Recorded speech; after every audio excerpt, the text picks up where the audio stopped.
When your entire life turns out to be a lie, what do you hold on to? Emma is pushed into a nightmare where trust is gone, truth is dangerous, and every second matters. Pregnant, hunted, and surrounded by secrets, she must rely on instinct, courage, and clarity to survive. Because in a world built on deception, the strongest weapon isn't power, it's knowing who you really are. My father's funeral was ending when a cemetery worker touched my arm. He said quietly that the coffin was empty, part of an old plan. He thought my dad was crazy. Then he gave me a key and a chilling warning about my husband. He told me to go to storage unit 20 right away. What I found in that unit changed my entire life. I knew then that I had to escape the man I married to survive. Thank you for hearing my story. If you understand what I went through, please like this and share where you are from. I promise to read every one of your comments. This story is based on real events, but the names were changed to protect people. Your support is everything to me. I had just finished the eulogy at Austin Memorial Park Cemetery when his rough hands stopped me. The words I spoke felt like stones in my throat. In that one moment, my whole life changed. His voice was quiet and urgent. He said we needed to talk. I tried to brush him off, looking for my mother. I saw her by the car with my Aunt Susan. People were walking to their cars like dark figures under a gray sky. I told him this was a bad time to talk. He replied that the casket is empty. My world felt like it was flipping over. I could not understand what he was telling me. Empty. The same coffin I had just stood next to, the one I touched while I promised my dad I would look after my mum. It was supposed to contain Raymond Martinez, my 62-year-old father, who had a fatal heart attack only 3 days ago. That is not a funny thing to say. My voice was sharp, my legal mind pushing through my grief. I accused him of making a terrible joke. He insisted it was true, looking around nervously. The other workers were too far away to hear us. Vincent said my father visited him 20 years ago with a letter. His weathered hand was shaking slightly. Dad told him to keep it somewhere safe. If Dad ever had to vanish, I was supposed to receive that letter and a key. 20 years. That number sent a cold feeling through me. I was only 14 years old back then, just beginning high school. But 5 years ago, my father came back. Vincent continued. He updated the plan and gave him a large amount of cash. He said the danger was getting worse because a dangerous man was now in my life. He said that this man was getting far too close. I had met David 5 years ago. I pointed out to Vincent that I saw my father's body at the viewing. My own voice sounded odd to me. Vincent replied that I saw what I was supposed to see. A cold feeling spread over me, even in the warm Texas air. This man, with his tired eyes and dirty fingernails, was either telling the truth or he was very sick. I told him I was calling the police. I started to get my phone, but Vincent Hayes, whose name I recognized from the cemetery documents, shook his head no. He pressed a cold, small metal object into my hand. He said my father knew I would try to get help. As a lawyer, he knew I would ask for proof. He knew I would need it all to make sense. He told me to take the key and it would explain everything. I looked down at the old brass key. The number 20 was pressed into the metal. I asked what it was for. He said it opened Unit 20 at Lone Star Storage on South Congress Avenue. My father was there, waiting. Vincent then held up a worn envelope. My name, Emma, was written on it in my dad's unique handwriting. I knew that writing from every birthday card he had ever sent me and from the title of my first car, 2 decades ago, when I was just 14. My father, a detective, was already setting up an escape plan. But when David came into my life 5 years ago, my dad knew the danger was real. That is when his final plan began. My phone made a sound, but I ignored it. I just looked at the envelope as if it was a bomb. Vincent's face was pale, and he kept glancing at the parking lot. He told me to leave now. Do not go home first. My dad was very specific about that rule. I told him that my father was dead, but the words sounded hollow because I did not know what was real anymore. Vincent squeezed my arm gently. He begged me to read the note inside and go to Unit 20. He said my dad insisted this was a matter of life and death. He disappeared before I could say another word. The sound of his footsteps faded as he walked between the gravestones. I stood there all alone with a key and a letter. An empty coffin was behind me, ready to be buried.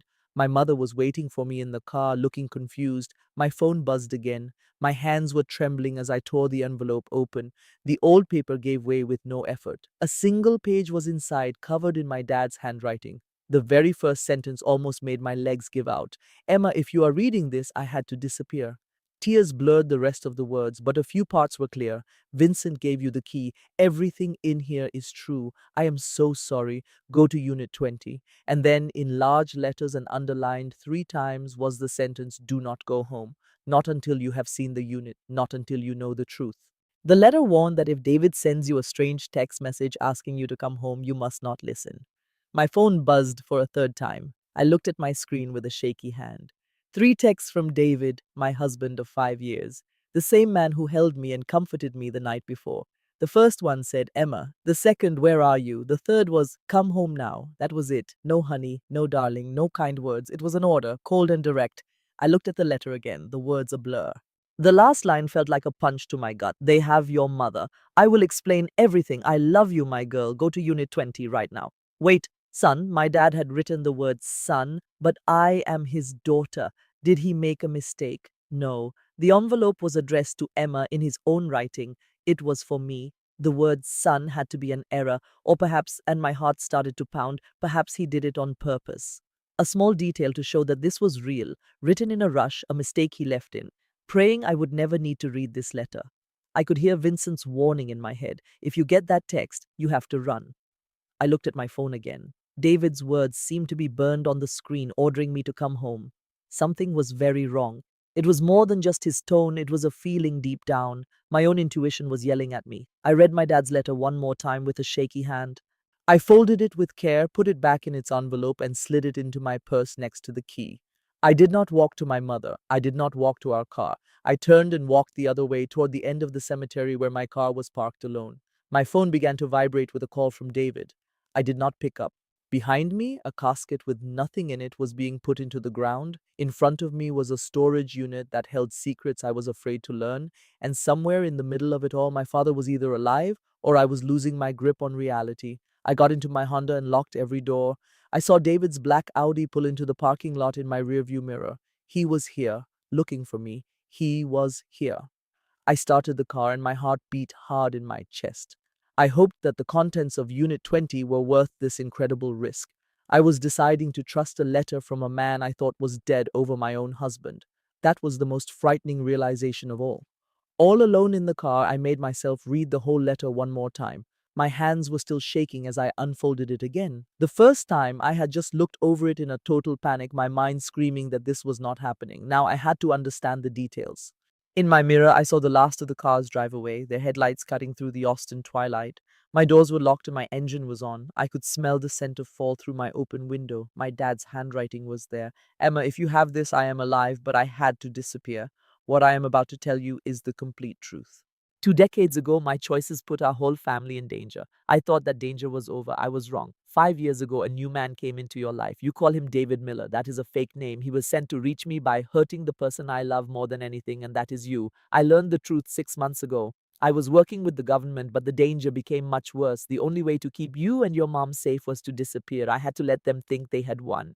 David is not who you think he is. It is possible he has started to truly love you, but that does not reduce the danger. In fact, it makes the danger even greater. If you received a strange message from David telling you to come home, do not listen to him. They know that I am alive. They are using him to get you. Go to Unit 20 at Lone Star Storage on South Congress. You will find Agent Michael Carter inside. He knows everything. You need to go right now. You and your mother are in serious danger. I am so sorry. You will never be able to know how sorry I am, but I did all of this to protect you. Trust Carter. Follow your gut. Dad. I went over the note again, my lawyer's mind looking for an error. The writing was certainly my father's. His unique apology, "You will never know how sorry I am," was a phrase he only used for his biggest regrets. That was his excuse for missing my birthday or a school play. The man I married, David Miller, was a total stranger. We were together for 5 years and had been husband and wife for 3. Sunlight glinted off my platinum wedding ring. My whole life was a fraud. My phone buzzed, shattering the quiet and making me flinch. I picked it up without thinking. The call went straight to my mom's voicemail. I heard her familiar Texas drawl asking me to leave a message. She did not answer. My thumb had dialed her number purely out of habit. "Mom, it is me," I said, trying to stay calm after the beep. "I need you to call me back immediately. This is an emergency." I hesitated, not knowing what else to add. "Please." I ended the call and dialed again, but it went right to voicemail. My mother always answered my calls, especially on a day like today, unless her phone was broken or something worse. A shape appeared in my rearview mirror. A tall man was walking through the lot, looking into car windows. It was David. My throat went completely dry. He was searching for me less than 50 yards away, checking each car one by one. I slid down in my seat, my heart pounding in my chest. My Honda was a common silver color, but he would recognize the license plate or the law firm sticker. He started walking in my direction. I had about 30 seconds. I remembered the service road the other way out. Some instinct had made me notice it before. I shifted the car into drive without turning on the lights and slowly moved forward, using the other cars for cover. David glanced up when he heard my engine, but two other cars were already leaving by the main exit. I drove the other way. David started running, the phone still glued to his ear. As soon as I cleared the gravestones, I slammed my foot on the gas. Tree branches scraped against the side of the car. Gravel flew from under the tires. I sped through the open gate and onto a quiet neighborhood street. I made a quick right, then a left, putting turns and distance between us. At last, I turned on my headlights and took a shaky breath. My phone started to ring. The screen flashed with David's name. I ignored it. It rang a second time, then a third, and a fourth. After the last call, I placed the phone face down and simply drove. I grew up in Austin and knew these back roads like the back of my hand. Losing him would not be hard. The ringing stopped and the car became silent again. Then a text message lit up the screen. I knew I should ignore it, but I glanced down at a red light. Emma, please, I know you are upset. I can explain it all. Just come back home. I love you. Another text appeared right after. We need to discuss the baby. My entire world spun, even worse than when Vincent told me the coffin was empty. The baby. Just 3 days ago, a pregnancy test had shown a positive result. I had cried tears of happiness in the bathroom, staring at the two pink lines while David was out. I put the test in my purse, planning to surprise him after the funeral. No one knew, not my mother, not my best friend Sarah, not even my own doctor. It was a secret I shared only with that small piece of plastic. So, how did David find out? The light turned green. The driver behind me honked their horn. I pressed the accelerator, driving on pure instinct, our home. Did he look through my purse? That was not possible. I had hidden the test in the glove compartment inside a folded receipt. Unless he had gone through my car, unless he had been secretly searching my belongings for something to use against me, something to control me. My father's words came back to me. He was put in your life to get to me by destroying the one person I love most. My phone buzzed with another call. This time I did not even look at it. I turned onto South Congress Avenue and drove toward Unit 20, toward a truth that would completely destroy my world. The storage facility was only 10 minutes away. My husband was out there in the dark, hunting me, and he knew about the baby. The real question was not how he knew, it was how long he had known. And what else was he hiding? A 30-minute drive took me to a high fence surrounding rows of bright orange doors. Lonia Storage was a huge place just off the main road. The metal buildings seemed to glow under the security lights in the fading daylight. The whole area felt empty. All the nearby shops were closed. A few cars were parked in the lot. I did not know if they were for other customers or for the person I was there to meet. I parked near the main office and shut off the engine, listening to the soft clicking as it cooled. I was reaching for the door handle when a loud knock on my window made me jump. My heart raced. A man was standing beside my car. He looked to be in his early 40s, wearing a dark suit that seemed way too warm for a Texas evening. He kept his hands in plain sight. He opened a leather wallet, revealing a badge that shone in the overhead lights. I lowered my window about an inch. Emma Martinez, his voice was steady and professional. I am Agent Michael Carter with the Federal Bureau of Investigation. He then added, Your father asked me to meet you here. I sat frozen. Anyone could get a fake badge from the internet. He figured you would not trust me, Carter said, not bothered by my doubt. He told me that when you were 8 years old, you talked him into adopting a three-legged dog from the pound. You called her Lucky. She lived for 6 more years. I could not breathe. Only my parents and I knew that story. We had no photos of her. This was long before everyone posted their lives online. I was 14 when she passed away, and I cried for an entire week. My legs trembled as I got out of the car. How is he? I asked in a quiet voice. He is alive, Emma, and he is waiting for you, Carter answered. He pointed toward the back of the property. Unit 20 is over here, he added. I have been watching this unit since your father gave me the key. Nobody has been near it. Are you positive? As positive as I can be? He began to walk and I followed closely. We will be sure once we have you inside and can check for any tracking devices or microphones. I stopped in my tracks. Tracking devices? Carter's face was serious. Your father can fill you in on the details, but Emma, you have to know David's partners are very resourceful. If they wanted to track you, they have the means to do it. My hand shot up to my shoulder. It touched the exact spot where I had received a vitamin shot 2 years before. David had pushed me to get it. He said I looked tired, that B12 would give me more energy. Could that have been how?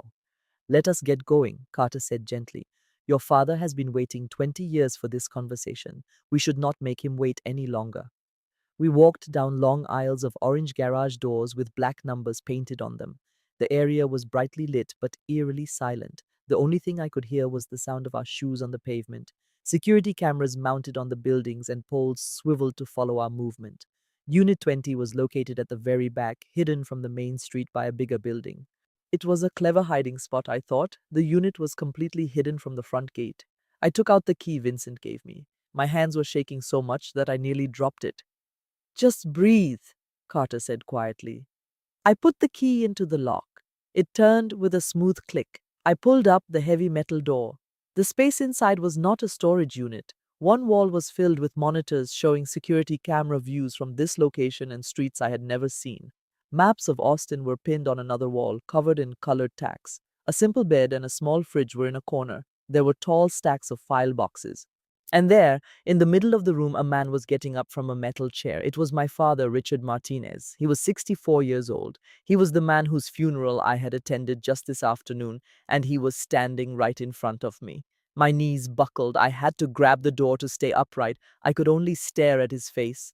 He looked older and much more tired, but it was really him. Emma, he said, his voice thick with emotion. I could not speak. I could not even get a breath. My brain simply could not process what I was seeing. He took a careful step toward me with his hands up as if he were trying to soothe a frightened animal. I realize this is a huge shock. You are supposed to be dead, I finally choked out. I was at the funeral home. I even touched your forehead. That was not my body. The shame on his face was hard to look at. It was a silicone replica. The Federal Bureau of Investigation uses them for witness protection. It was made to my exact height and weight, with a face that was a perfect duplicate of mine. Someone must have paid the funeral director a great deal of money. They were told to keep the casket mostly closed and the lights low. I had to ask, paid by whom? Carter answered from behind me. The Federal Bureau of Investigation, he continued. It was all done to keep your father safe. This is how we protect witnesses when their lives are in extreme danger. I just kept shaking my head, trying to understand. The whole thing felt impossible. People do not just fake their own funerals. You cannot just go out and find an extra body for a coffin. Federal agents do not go around planning fake funeral services, but it seemed they did. My dad motioned to a chair. Please, sit down. There are things I need to tell you that will be very difficult to hear, things I should have explained a long time ago. My voice finally returned. Mom, where is she? I have been trying to call her, but she is not answering. The look of guilt on my father's face twisted into one of pure agony. That is something I need to show you. He turned to the screens and played a recent video. The footage showed the parking lot at my parents' house. A black sport utility vehicle was parked there, waiting. Two men got out. My mother was walking from her car after the church service. One of the men covered her mouth with a cloth. She lost consciousness and they forced her into their truck. The video timestamp read 4:17 in the afternoon. That was 3 hours and 43 minutes ago. No, I whispered. Please, no. The pain in my father's voice was sharp. They took her to get to me. They must know the funeral was a setup. They know I am alive and they know I would do anything for you and your mother. I stood frozen, staring at that screen. I watched them place my mother's limp body into that dark van. Who? My voice was barely a whisper. Who did this? My father's face was as hard as stone. That is a very long story. Long. It began 20 years ago when I was a detective with the Austin police. I made a choice that led to the death of a powerful man's son. Carter took a step closer. Emma, I understand this is a shock, but we have very little time to save your mother. Your father has been helping us for months. We have a plan, but you need to know what we are up against. I looked at my dad, at the man who had kept this secret for 2 decades. Tell me everything, I said firmly. He gave a slow, heavy nod. It all starts with a man named Marcus Vulov, and I am so sorry to say it's going to end with your husband. I sat in that cramped room with my dad as 15 years of hidden truths were revealed. Carter stood near the screens with his arms folded, observing us. Dad leaned forward, putting his elbows on his knees. He clasped his hands together so tightly his knuckles went white. The year was 2009, he began. I was a detective in Austin's organized crime division. We had spent 3 years building a money laundering case against the Volkov family. They were cleaning millions of dollars through legitimate fronts like car washes, restaurants, and storage facilities, just like this one. His eyes scanned the concrete room. I wondered if he chose this location intentionally, if it was similar to one Markus Vulov once owned. Markus Vulov was the mastermind of the entire operation, Dad went on. At the time, he was 60 years old. He was a cold, intelligent man who had been in the Soviet military. He always insulated himself with layers of people, keeping his hands clean of any crime. We could never get to him directly. I spoke in a quiet voice. So you targeted his son instead? My father's jaw clenched. We targeted his whole organization. Alexander Volkov, Marcus's oldest son, was just 19. He was in charge of a fake business, a car dealership. We had definite proof he was faking sales to launder the money. We served the search warrant on a Friday morning, May 15th, 2009. My dad's tone grew cold and detached, like an officer delivering a report. There were 6 of us on the team. I was the lead detective. We announced our presence and entered through the main office. He stopped for a second, swallowing hard. Alexander was concealed in a back room. He had a 9mm Glock. The moment we pushed the door open, he began firing. He fired 3 rounds. One of them struck my partner in the shoulder. So you fired back, I stated. Only once, my dad's voice cracked, directly into the center of his chest. He died before the ambulance could get there. The only noise in the room was the soft hum of the monitors. Carter added from across the room, the shooting was officially ruled justified. Internal Affairs ran a 6-week investigation. Every witness confirmed Alexander fired his weapon first. Your father was defending his partner? But Marcus never accepted that, I thought to myself. My dad's face twisted with sorrow. Marcus Vulov lost his firstborn son. I can imagine that pain. I have a daughter. I understand what losing a child does to someone. He wanted revenge. Not right away, my dad said. And that is what made him even more dangerous. He got up and began to pace around the small room. After Alexander's death, Marcus disappeared. He moved his entire criminal enterprise underground.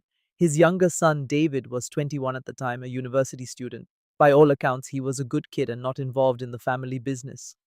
A tight, painful knot formed in my stomach. David was a business major, a junior. Dad pulled a file from a box and passed it to me.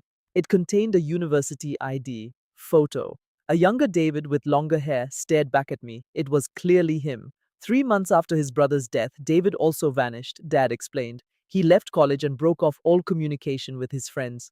We assumed he had joined his father in hiding. I couldn't look away from the photograph. That was the man I married. Only 21 years old, grieving his brother and about to be molded into an instrument of revenge for a decade. Where did he go? I asked. Carter was the one who replied, Eastern Europe. We have pieced some of the puzzle together. He was in Moscow, Prague, and Budapest. Marcus used old contacts from his time in the Soviet army. We think he was training David, not just in combat, but in psychological warfare, how to invent a new identity, how to seamlessly enter someone's life, and how to earn their total and unwavering trust. For 12 years, I whispered. That is correct, for 12 years, Dad confirmed. Then 5 years ago, you entered that coffee shop on West 6th Street. The memory struck me with physical force. The barista had confused my order with someone else's latte. David, who was sitting nearby, noticed the mix-up.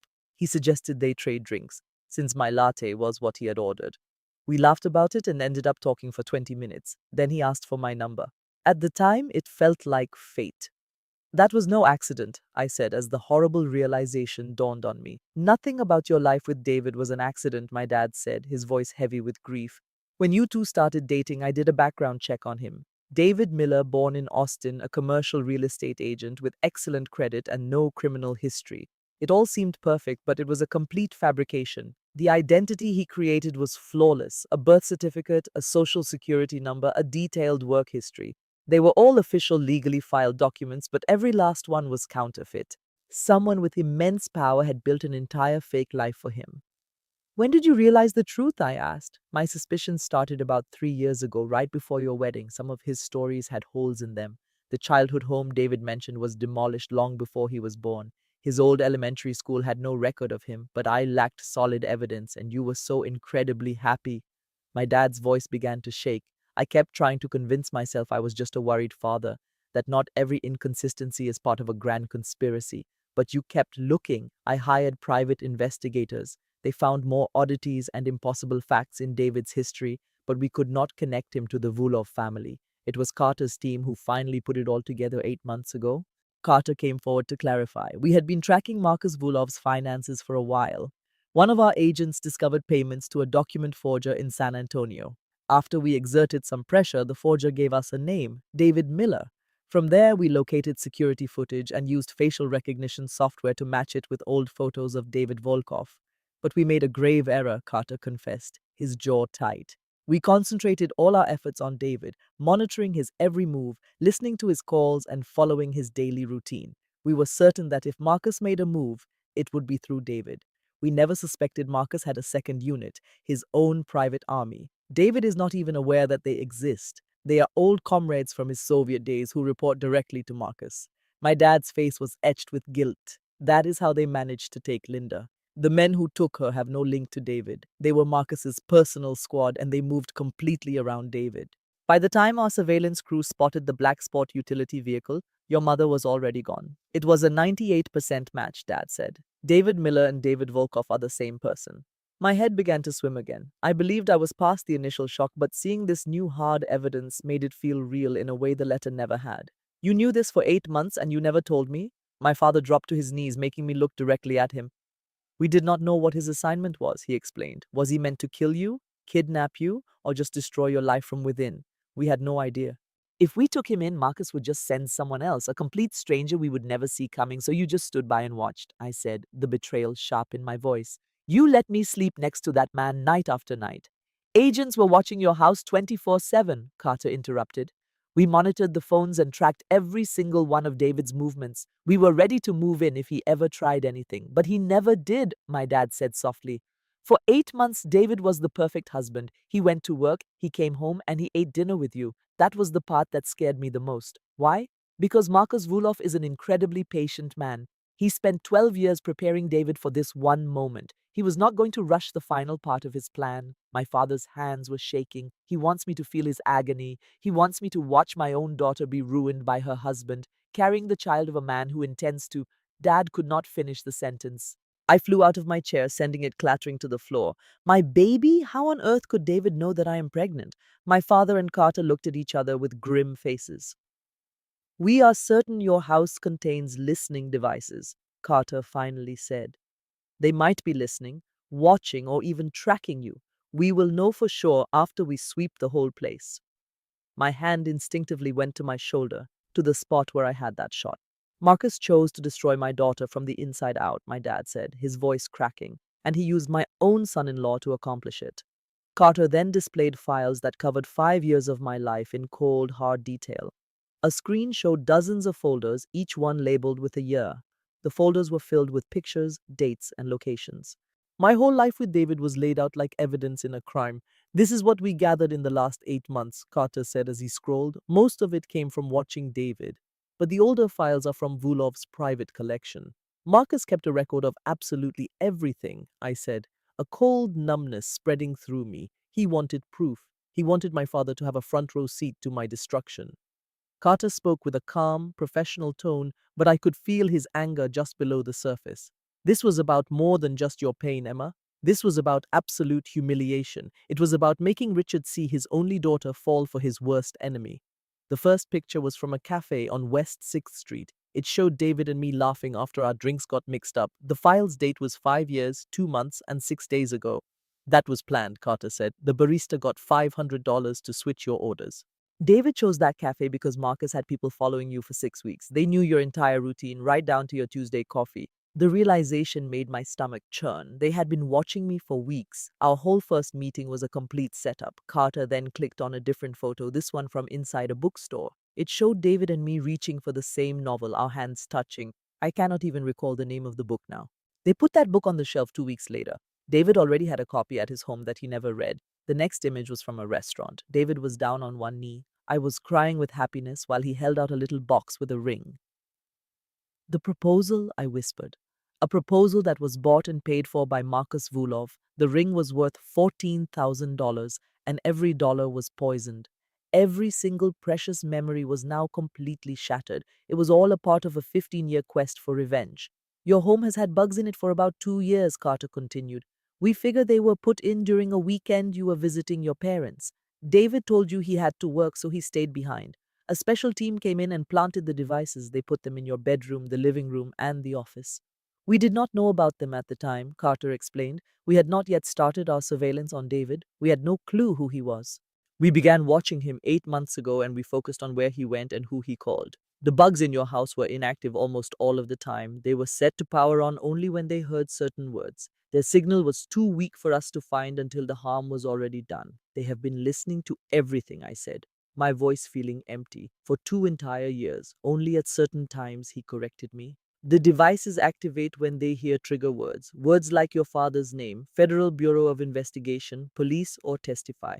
It would then record for 60 seconds and send the audio through a secure network. That is how David discovered you were pregnant. I recall taking the test in our bathroom and whispering the word positive. The bug recorded it. The wedding, my dad said in a low voice. He had been silent, letting Carter show me the proof, pull up the wedding photos. Carter opened a picture from 3 years ago. I was in my wedding dress, smiling, with all the people we loved. 12 of the guests in this picture are employees of Markus Volkov, Carter said, highlighting each of their faces in red. I thought they were David's friends from his college days, his colleagues from work, and his relatives from out of town. The truth is, they were criminals, money launderers, and one was a man suspected of murder. I danced with those people. I hugged them. I sent them thank you cards. But this next part is the most upsetting, Carter said, showing a medical file. The file was from a clinic I didn't know, but it had my name on it. It was dated 2 years and 1 month ago. I suddenly remembered a vitamin B12 shot. My hand flew to my left shoulder. David had suggested it because I felt run down, claiming it would boost my energy. I can still picture David rushing me into that clinic. Just thinking about it sends a shiver down my spine. The nurse barely looked at me. It was one quick injection, and we were out of there in 10 minutes. Carter said the clinic was a fake, a shell company owned by Vulov. The nurse who injected me was paid $20,000 for the job. Carter then took out a small handheld device. I need to scan you just to confirm what I suspect about that shot. I knew right away. I stood up, took off my jacket, and pulled my collar down to show my left shoulder. The small mark from the needle had disappeared, and so had the memory. Carter passed the scanner over my shoulder. There was silence for a moment. Then a loud and steady beep started. His face became grim. I have found it. What is it? I asked. He turned the screen towards me. A tiny glowing dot, no bigger than a grain of rice, was showing under my skin. It was an inch deep in the exact spot where the needle had entered. It is a biological tracker, Carter explained. Military-grade GPS. It can give your location within 3 feet and it can also transmit sound. Its ceramic casing makes it invisible to metal detectors. It is powered by your body heat, so it will work for as long as you are alive. The floor felt like it was tilting. I grabbed the table to keep myself steady. They planted a tracking device inside of me. 2 years ago, my dad whispered, his voice thick with pain. For 2 whole years, they have known where you were at all times. A sick feeling washed over me. I ran to a wastebasket just in time. My body felt like it was trying to get rid of the horrible truth. I think my father was holding my hair back. Someone else brought me a cup of water. I rinsed my mouth. Every private conversation, every shower, every single doctor's appointment, every personal call to a friend. They had access to every part of my life. I was a walking microphone for 2 years. We can have it removed, Carter said. I know a surgeon we can trust who is only 15 minutes away. It is a fast 5-minute procedure. I stood up and wiped my face. Not now. The two of them just stared at me. If we take it out, they will know that we have discovered them, I explained. My legal training was beginning to take over. David thinks I'm visiting my mother. If this tracker suddenly goes offline, Marcus will know I am with you. I interrupted my father and looked at Carter. Show me everything you have. I have to see every single document, hear every recording, and look at every picture. To defeat this monster, I need to know who my husband really is. You are not going to defeat anybody, my dad said, his tone final. You are being moved to a safe location while Carter's team takes care of this. No! My voice was much stronger than I felt. Marcus has already stolen 5 years of my life. He put a bug inside my body. He is holding my mother. I looked my father right in the eyes. I will not run. I am going to fight. The light from the screens illuminated 5 years of lies. I want to see everything, I said again. There was a long pause before Carter nodded and opened a new folder. In that exact moment, my phone started ringing and the whole room froze. It was my mother. The phone was on the table where I had set it down when Carter was showing me the financial papers. For the last 45 minutes, we had been exploring David's secret world. The phone's vibration against the metal table made us all jump. My mom's picture from last Christmas was lighting up the screen. She was smiling brightly beside the Christmas tree we had decorated. My dad said sharply, "Do not pick that up." But Carter lifted his hand, telling him to be quiet. "Hold on, this could be important," he said. He plugged the cable from my phone into his laptop. "Emma, answer it. Use the speaker, but let my system process the call first." My hand shook as I took the phone for a video call. I accepted the call and pointed the camera so Carter could see. My mother's cheerful face filled the screen. That smile was the first sign that something was very wrong. My mom had just left my father's funeral. She was an emotional mess. My aunt had to support her physically. She had no reason at all to be smiling at me. "Emma, my dear." Her voice sounded unusually happy. "Oh, thank heavens, I was trying so hard to get in touch with you." "Mom," I replied, trying to keep my own voice calm. "Where are you? Are you all right?" "I am completely fine, dear. I am staying over at Margaret's place." She lived just 3 houses away from us. I simply could not stay in that house by myself tonight, so Margaret demanded that I stay with her. Her grin grew even wider. "But David is calling nonstop. He is so concerned. He said you left the cemetery and did not tell anyone where you were going." Carter was typing quickly as his program started to analyze the video feed. "Why did you not take my calls?" I asked, studying her face closely. "I called you right after the service was over." "Oh, you know how I am, honey. My phone's battery was dead. I am terrible about charging it. Margaret is letting me use her phone." She moved slightly nearer to the camera. "Emma, I am begging you, please go home. David loves you more than you know. Whatever is upsetting you, whatever fight you two had, please just go home and solve it with him." "We did not have a fight," I stated very firmly. "Well, he definitely believes you are angry about something. He is at your house waiting for you this very minute." My mother's face looked like she was pleading. "Please go home, my dear. Just go back to David. It will all be fine." "David." She did not say my husband or joke by calling him that man of yours. She simply called him by his first name. In 5 years, she had never called him just David. An alert flashed on Carter's laptop, but I was already preparing a test of my own. "Mom," I asked her in a level voice, "can you tell me what we ate for breakfast yesterday before the funeral?" There was a very small delay. It was not even a full second, but I noticed it. "Yes, of course, darling. We had those wonderful pancakes you prepared." An icy sensation spread through my entire body. We did not eat breakfast together yesterday. I was at my own house, too sad to even think about food. My mom was at her home with my father's sister. We definitely did not have pancakes. "Mom, what was I wearing?" I asked her. There was another short pause. "Your black dress, of course, honey, the one that has the pearl buttons." I had worn a suit. It was a dark navy blue. It did not have any pearls. Just then, a red square appeared around my mom's face on Carter's laptop. Beside her image, a warning message showed up in red letters. It read, "Deepfake detected. Facial mapping indicates 94% AE generation. Voice is synthesized. Minor facial movements are missing. Recommendation: this video is not authentic." I looked at the screen, at my smiling mother telling me to go home to David. "Emma," the fake mother said, cocking her head, "are you still there? The connection seems to be—" I ended the call. The phone fell from my fingers and hit the table. I just could not hold it anymore. My hands were shaking too much to even pick the phone back up. "That was not her," I said in a whisper. "That was not my mother." Carter's tone was serious. "No," he said, his hands moving fast on the keyboard as he started new searches. "That was a deepfake created by artificial intelligence. They probably used pictures and videos from your social media to build it. The technology is so advanced now it can interact with you in real time. The voice is nearly perfect." My dad spoke up. "Nearly, but not completely. They could not fake the small details. They had no idea about your breakfast or the suit you were wearing." Carter then said, his gaze fixed on his screen. "They were trying to get you to go home. They wanted you inside your house with David, a location they have complete control over." He suddenly stopped typing and became completely motionless. "What is it?" I asked him. Carter looked toward me, his face looking white in the screen's light. "Emma, we tracked the call. It came from your home address." He angled the laptop for me to look. A map displayed a red marker directly on my street on my own house. "It was made from inside your house. They are not only watching you, they are inside." The room began to feel like it was tilting again. "The men who worked for Marcus Volkov were at my home, the house David and I shared for 2 years, the house where we had made dinners, watched films, fell in love, and talked of having a family. That was the very bathroom where I found out I was pregnant 3 days ago and quietly said the word positive. Murderers were in my home. They were using a digital version of my mother to trick me into a trap. I had to ask, how many of them are inside? Carter brought up another screen.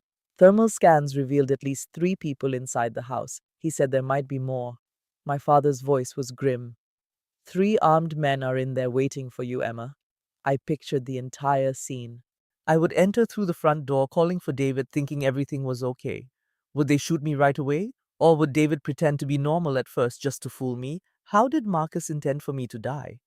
Carter began to gather his equipment. We need to leave now, he said firmly. They are in your home, but you are not following their plan. They will realize you know something. They could change their strategy, or I finished his thought for him. They could track me down here. Carter glanced at my dad. This location is secure, but it is not worth the risk. Richard picked up a pre-packed bag. Emma, we have to go to a federal safe house. But I could not stop looking at my phone. My mother's stolen image was on that screen only minutes ago. They stole her voice and her smile. They used all of it. They made her into bait, and the actual Linda Martinez was still their captive. No, I said, my voice firm. Both men stopped moving and turned to face me. I am not going to run. My legs were shaking, but I made myself stand tall. They are inside my house. They have my mother, and I know David is behind this whole thing. I looked straight at Carter. You told me there was a plan to get my mother back. I want to know what it is. My voice was colder than I thought it could be. They tried to kill me with my own mother's face. Tell me the plan. After a long moment of silence, Carter gave a slow nod. Okay, he replied, but you will not like it. My dad showed me a picture that made everything even more confusing. Before we discuss that, he said softly, you have to learn about David. You have to learn who he was before Marcus turned him into this. A new photograph filled the screen. It was a smiling young man about 19 years old. He had dark hair, a square jaw, and eyes I knew immediately. I had looked into those same eyes at the dinner table countless times. This is Alexander Volkov. He was David's older brother. He looks exactly like him, I whispered. The same eyes, my dad agreed. The same smile too when David actually smiles. Alexander was the firstborn son. He was everything to Marcus. Carter displayed a second picture. It was Alexander in a Texas Longhorns shirt at a football game. He looked so carefree, so normal. He was in business school, my dad said. His girlfriend's name was Sarah. He also did volunteer work at an animal shelter. My father's voice became empty. I was not aware of any of that when I shot him. I just knew he was holding a gun and that he had just shot my partner. Tell me what happened, I insisted. Not the story they put in the files. I need to know the truth. My dad was silent for what felt like a long time. It was May 15th, 2009, at 7:30 in the morning. We went to a car dealership with a warrant. There were 6 officers on our team. We identified ourselves as police and entered the building. He looked at Alexander's photo. Alexander was in an office in the back. As we entered the room, his gun was already aimed at us. I told him to drop his weapon. He fired. Carter added, he fired a total of 3 shots. One of the bullets struck Detective Marcus Webb in the shoulder. The other 2 shots missed. I returned fire. I only fired one time. My father's hands started to tremble. The bullet hit him directly in the center of his chest. He collapsed. We called an ambulance and tried to control the bleeding, but the bullet had cut his aorta. He died on the floor of that office. The only noise in the room was the soft whir of computer fans. He was just 19 years old, Dad whispered. He was a scared young man trying to act tough for his father. If he had just put down the gun, he would be 34 this year. He might even have a family of his own, my current age, the same age as David. And Marcus held you responsible, I said. Marcus held me responsible for doing my job. The official inquiry took 6 weeks. Every single witness confirmed Alexander fired his weapon first. The final decision was that it was justifiable self-defense. But to Marcus, my dad's voice shook, I was a murderer. Carter moved a little bit closer. David vanished after Alexander died. He was a 21-year-old student, a good kid. We assumed he went into hiding with his father. We were wrong. Marcus sent him to Europe. For 12 years, I said, recalling what they had told me earlier. 12 years of intense and brutal training, Carter confirmed. Our sources helped us piece together what happened. He was in Moscow, Prague, and Budapest. Model. Marcus used his old contacts from the Soviet military. Our theory is that they brainwashed David. This went beyond combat skills, it was psychological. They trained him to create a false identity, to get near someone and gain their complete confidence. Yes, they turned him into a living weapon, my dad said quietly. The awful truth began to settle in my mind. David was only 21 and grieving when his father started shaping him for revenge. In 12 years, a student became a hitman to settle a grudge. But see here, Carter said, presenting a new file. We have watched David for the last 6 months. And Emma, he had at least 3 ideal opportunities to kill you. Times when you were completely vulnerable. My stomach clenched. 3 chances. 4 weeks back, you were running by yourself in Zilka Park at 6 in the morning. David was aware of your routine. He could have attacked you on a deserted path. It would have looked like a robbery. Carter pushed another folder toward me. 2 months ago, your car was leaking brake fluid. We reviewed the surveillance footage from the garage. David was there the evening before you took the car for repairs. He could have severed the line, but he just damaged it slightly so you would notice the leak. And 3 months back, my dad added, his voice strained, you were sick with that awful flu. David took care of you. He gave you soup and medication. Carter's people analyzed the medicine afterward. It was clean. That would have been the ideal moment to poison you. I could only look at them, my mind racing. He was supposed to eliminate me, but he did not. 3 separate occasions, Carter verified, and we can only guess how many more we did not see. David has been with you for 5 years and married to you for 3. He had every opportunity, yet he never took one. We need to ask why. We do not know for certain, Carter admitted, but we have a good hypothesis. He pulled up an audio recording. This is from a bug we planted 3 years ago. It is a talk between Marcus and David. He played the file. Marcus's cold, thick accent echoed in the tight space. You have been with her 2 years. When will you complete your assignment? A short pause followed. Then I recognized David's voice, higher than it is now, but definitely his. Soon, I just require a little more time. More time? Marcus's voice was like shattering glass. I gave you 12 years of preparation. I made you who you are today. Is this your gratitude, this hesitation? She is not the person you told me about. She is different. She is the daughter of Richard Martinez. Nothing else is important. You will ensure he sees her die the same way I had to see Alexander die. You will do it slowly. You will destroy everything she loves. And then, with him watching, you will kill her. After a long silence, Marcus gave his final command. Fulfill this promise or I will disown you. The audio stopped. The atmosphere in the room felt suffocating. The matter-of-fact brutality in Marcus's tone made me ill. To him, I was not a person. I was only a pawn in his twisted quest for vengeance. And David's voice sounded so conflicted and confused. That call was from 3 years ago, my father said gently. That happened around the time David asked you to marry him. He was stalling, I whispered. For 3 years he has been disobeying his father. That suggests one of 2 possibilities, Carter stated. Either David has a much more elaborate plan, or I said, completing his thought, he really fell in love with me. The idea offered no relief. It made the situation infinitely more painful. Because even if David's love was real, our whole life was built on a terrible deception. He lied to me. He married me to complete a vengeful mission.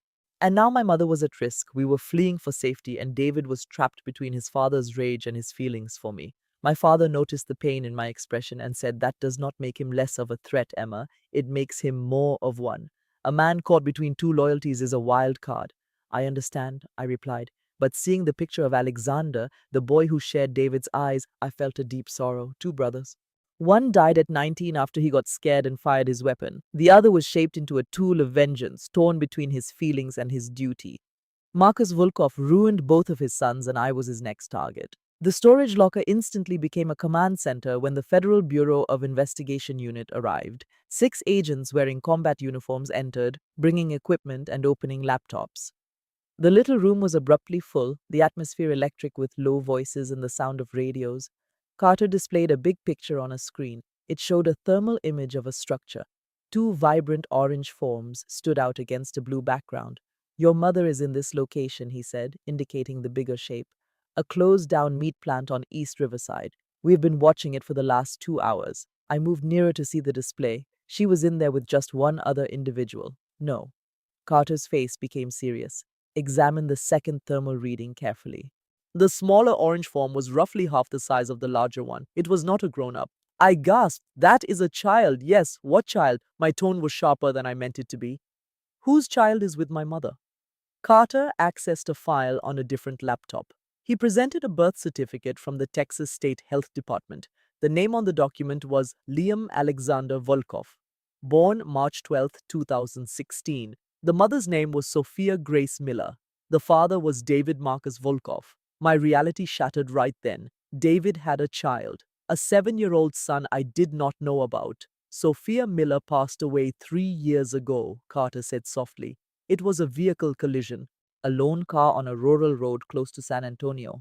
She lost her grip on the wheel and drove into a canyon. The official record states it was an accident, but we think Marcus was behind her death, my dad chimed in. After David proposed to you, Sophia was a loose end he had to deal with. I was unable to tear my eyes from the birth certificate. Liam Alexander Volkov. He was named Alexander, after David's brother. My mind flashed back to something from just 2 weeks prior. David brought a quiet 7-year-old boy over for dinner. This is Liam, David announced, tousling the child's hair. He is my buddy Tom's son. You remember Tom from the property agency. He had a family crisis and needed someone to watch Liam for a short time. I was slightly taken aback. David had only spoken of Tom occasionally, and I had never been introduced. Of course, I replied, beaming at the timid little boy. We would love to have him. I fixed him some macaroni and cheese.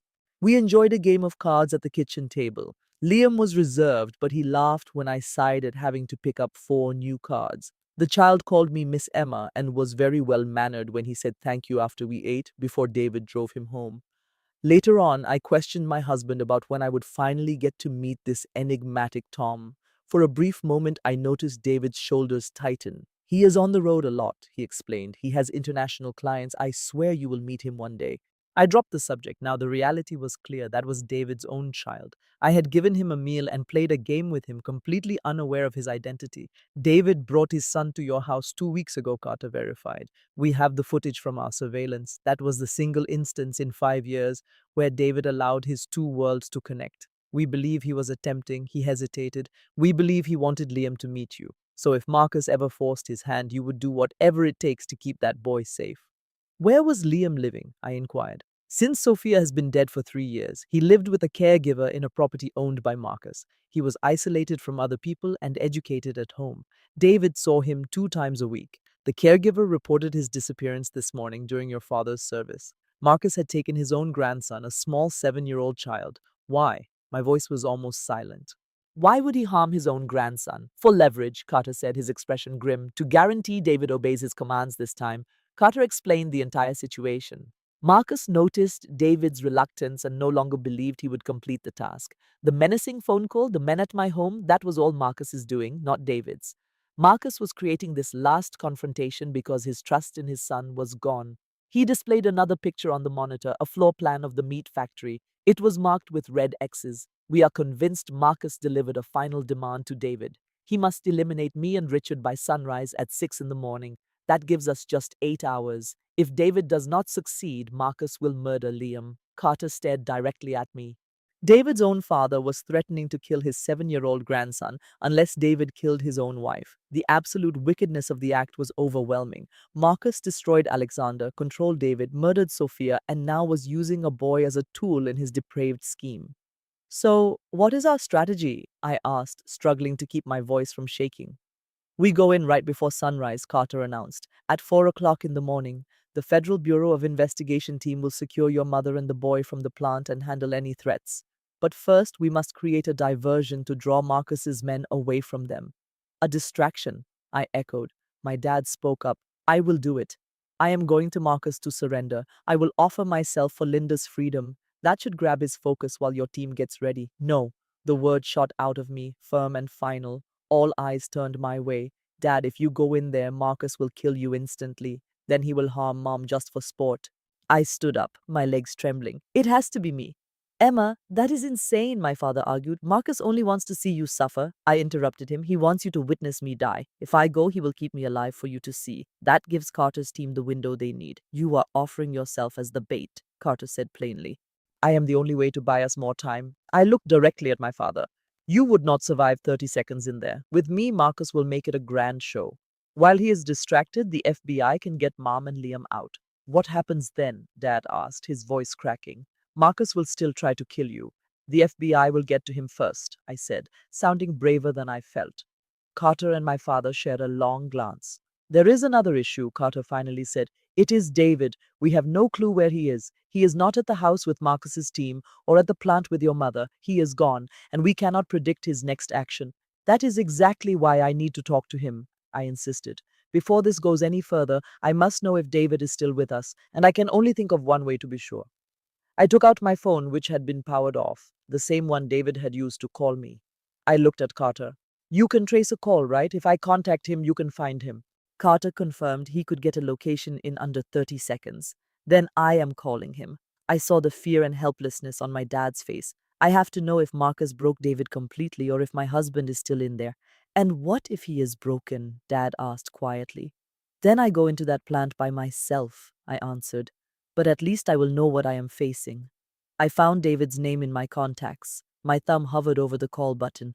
After 5 years of marriage, a life built on lies and being watched, I was about to speak to my husband. I touched the screen. My finger was almost there when Carter's hand darted out and stopped me. Wait, his voice was urgent.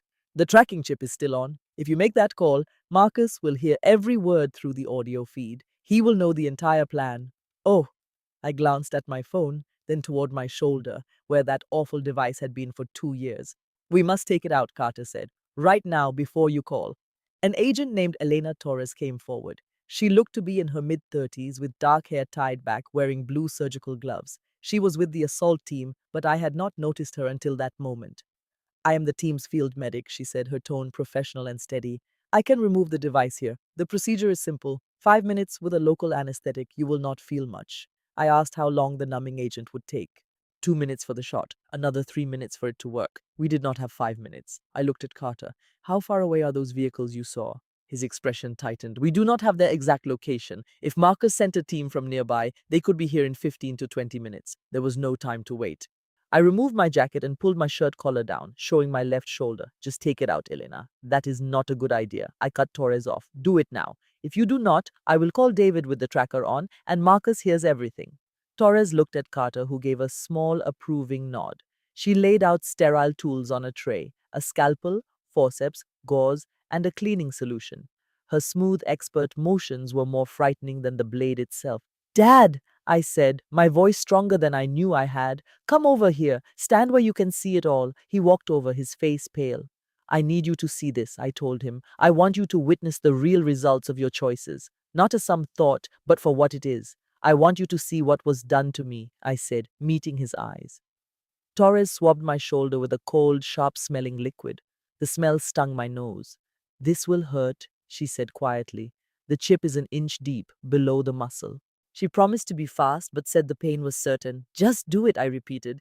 The tiny blade cut into my skin. I thought I was ready for it. I was completely wrong. The pain was immediate and blinding, a deep violation that made my vision swim. This was not some simple cut. This was a person slicing me open to pull out something that should never have been there. My dad let out a strangled gasp. I ground my teeth together and forced myself to speak. Keep watching. Torres moved with quick, sure hands. I felt a tugging sensation, a strange shifting deep inside me. Warm blood ran down my arm. Almost done, Torres whispered. Then I heard a tiny click as her tool hit the chip. I have got it. She pulled it out and I finally let myself look. It was like a grain of rice, smaller than my little fingernail. The casing was a dark blue, now covered in my blood. For 2 years. That device was in my body for 2 years. Torres pressed a clean pad to the wound with firm pressure. It is not a deep cut and it came out cleanly. No major blood vessels were hit. You will need stitches, but this will work for now. She taped a clean bandage over my shoulder and gave me back my jacket. Pain flared through my arm as I put it on. Carter held the small chip with tweezers, looking at it through a magnifier. He said it was a military biotracker. It had a global positioning system accurate to 3 feet and could send small audio files. He pointed to a tiny detail. It has voice-activated recording. Your name, FBI, and David Marcus were the trigger words. Each time you spoke one, it recorded for 60 seconds and sent the file. I whispered for 2 years. He nodded. That is how Marcus knew about your pregnancy. How he knew about our investigation. How he knew it all. The crushing weight of his betrayal stole my breath. Every private talk, every sweet moment, every single time I said David's name was recorded. Every conversation with my father about my FBI work was sent to him. Suddenly, loud alarms blared from Carter's computer. An agent pointed to a monitor showing the building's driveway. We have a breach at the entrance. 3 black sport utility vehicles without license plates were racing toward us. They are 2 minutes out. Carter's voice was grim. They are here. Marcus heard everything. He knows we are the FBI. He knows our plan. And he knows you are working with us, Emma. A team is moving to stop them, he added. The room burst into action. Agents grabbed weapons, put on helmets, and rushed to the door. Carter faced me. We have to go now. Take separate cars and different routes. Emma, you come with me. I looked right at him and said, no. I picked up the tracking chip from the tray. It was still wet with my blood. I held it up for everyone to see. I am going to keep this. The room fell silent. Carter was the first to speak. Emma, that is evidence, I corrected him. This is my advantage. Marcus believes this chip is still inside of me. He believes he is following my every move and hearing everything I say. This is what will give us the upper hand. My father's voice was unsteady. Or it is a suicide mission. Emma, please, you have been through enough. I cut him off.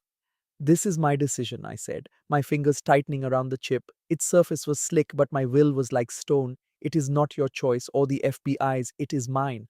I looked Carter straight in the eye. I am going to that plant tonight. I will take this with me. So Marcus thinks he is tracking me and listening in. My father cried out, that is just crazy. If you go there, chip or no chip, Marcus will. I completed his sentence. Marcus will have a party. He will want a big show. He will want you there to see it. Is that not what you said? He wants to watch you suffer. I held my dad's gaze. So, we are going to give him exactly what he wants. I will walk in there alone, pretending I am being watched and acting like I have already lost. While he enjoys his moment, your FBI team will get Mom and Liam. Carter watched my face for a long time. You understand that going in like this against a prepared force, your chances of survival are almost zero? I know. He went on, and you are still prepared to do this. I corrected him once more. I am not prepared. I am doing it. There is a huge difference. The alarms kept screaming. The vehicles were now less than a minute from us. We have to move, an agent yelled. Now! I held up my phone with David's contact glowing on the screen. I looked at Carter. Call him, I said. Call him right now before that team gets here. I have to know if he is coming to save me or to put a bullet in me. Carter took out a small earpiece and nodded. I pressed the call button. The phone rang once, then a second time. On the third ring, David answered, Emma. His voice sounded tight and desperate. Emma, where are you? I have been trying to call you for hours. I know that you know. You already know the entire story, I am sure. The room went still when David's voice came through the speakers. Carter had routed the call to the team's headsets for everyone to hear. 6 federal agents, my father and I, listened to my husband's ragged breathing. He said my name, Emma, almost like a prayer. Where are you? Just tell me you are all right. My voice was pure ice. I am somewhere you will never be able to find me. And David, I know everything. I know about Marcus. I know about Alexander. And I know what they told you to do. A long silence stretched from his end of the line before he answered. I realize you do. I knew it as soon as you walked away from the cemetery alone. The tracker stopped sending your conversations about an hour ago. They discovered and took it out, didn't they? So he had been listening, or Marcus forced him to. I asked him about Liam. My voice was steady, but my heart was shattering. Your 7-year-old son. The little boy you claimed was your friend Tom's child just 2 weeks ago. I could hear David's sharp gasp over the phone. When he finally found his voice, it was thick with anguish. I brought him to you because I needed to save him. I hoped that if you got to know him and grew to love him like I knew you would fight to protect him when it all came crashing down. I threw his words right back at him. When it all came crashing down, is that what you call it when you finally find the courage to murder me? No. I wanted to figure out how to keep you both from harm.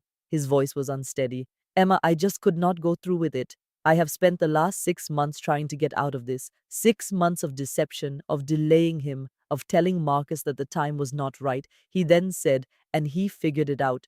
He knew I was not on his side any longer. I pointed out the simple truth.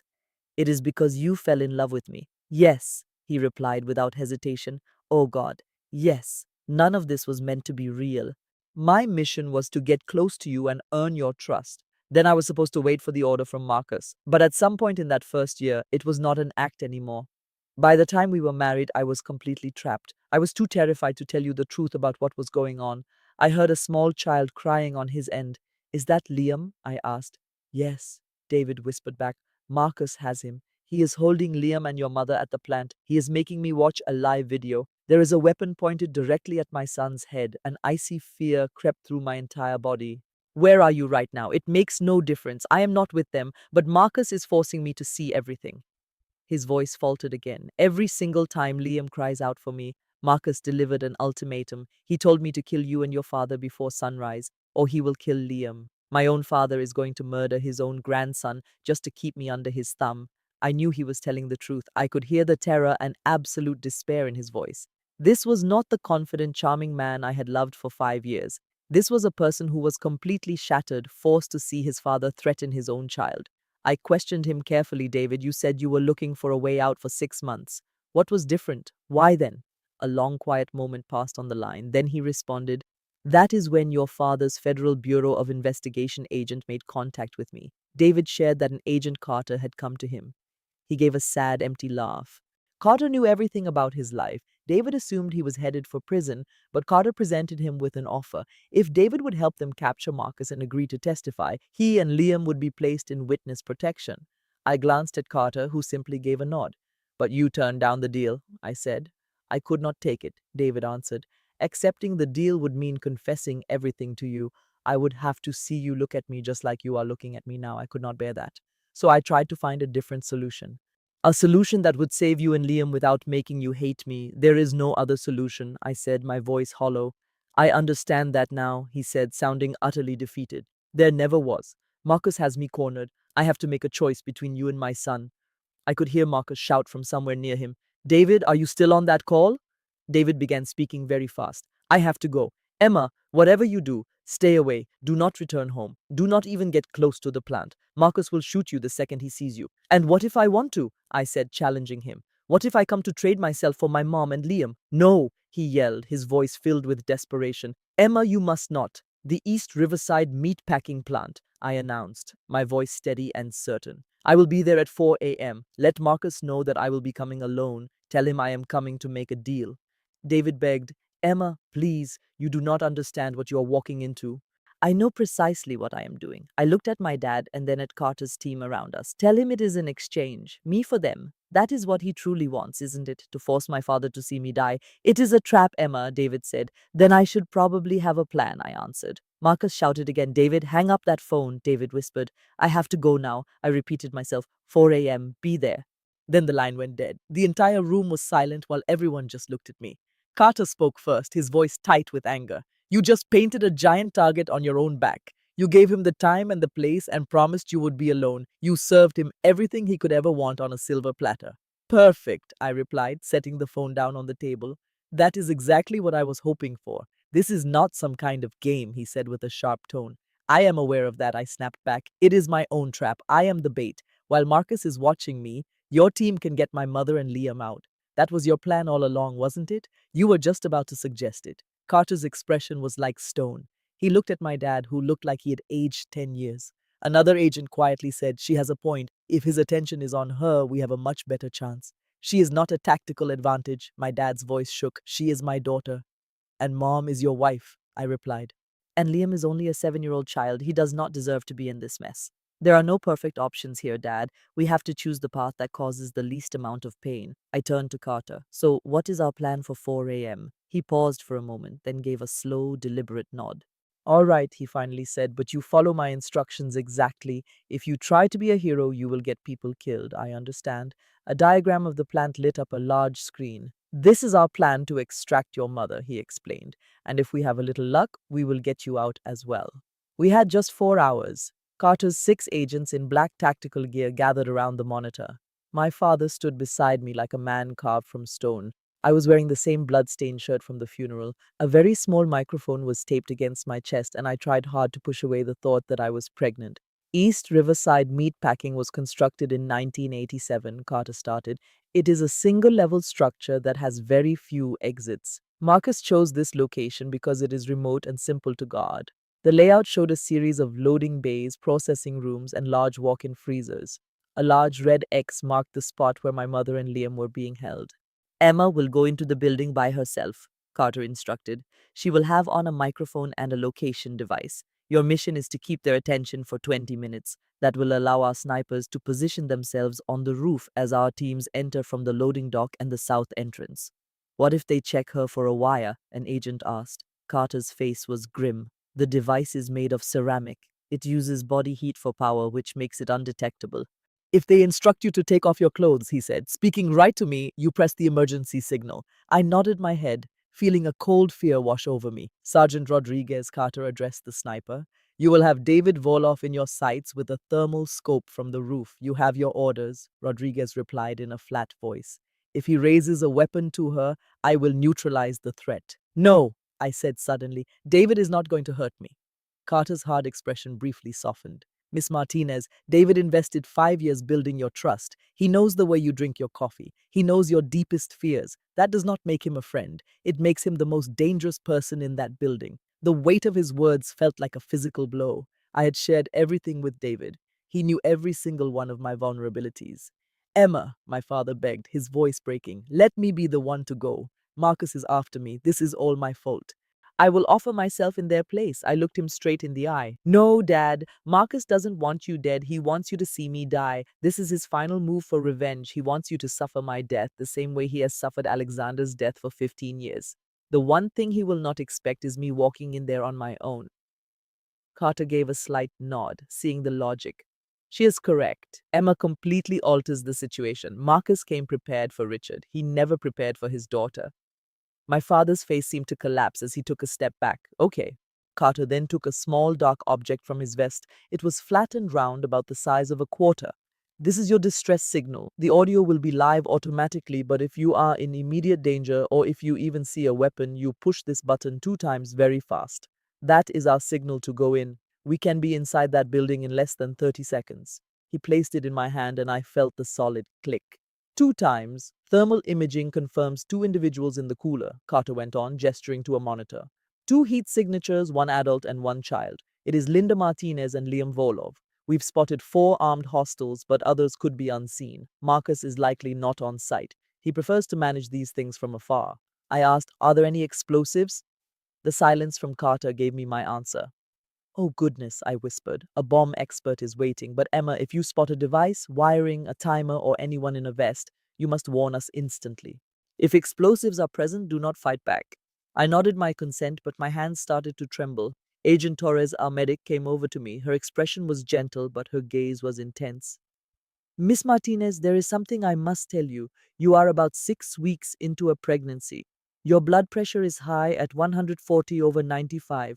The stress of this with the adrenaline creates a significant danger of a miscarriage.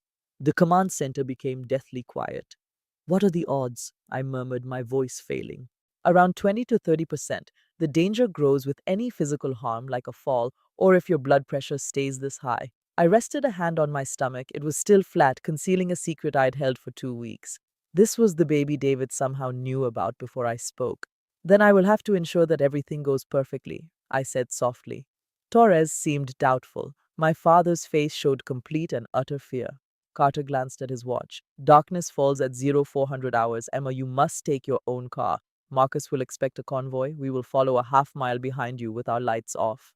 You will park in the front lot and go in through the south entrance. Once inside, you have 20 minutes alone, then we move in. And if David, I could not say the words. If David Volov points a gun at you, Sergeant Rodriguez is ordered to neutralize him.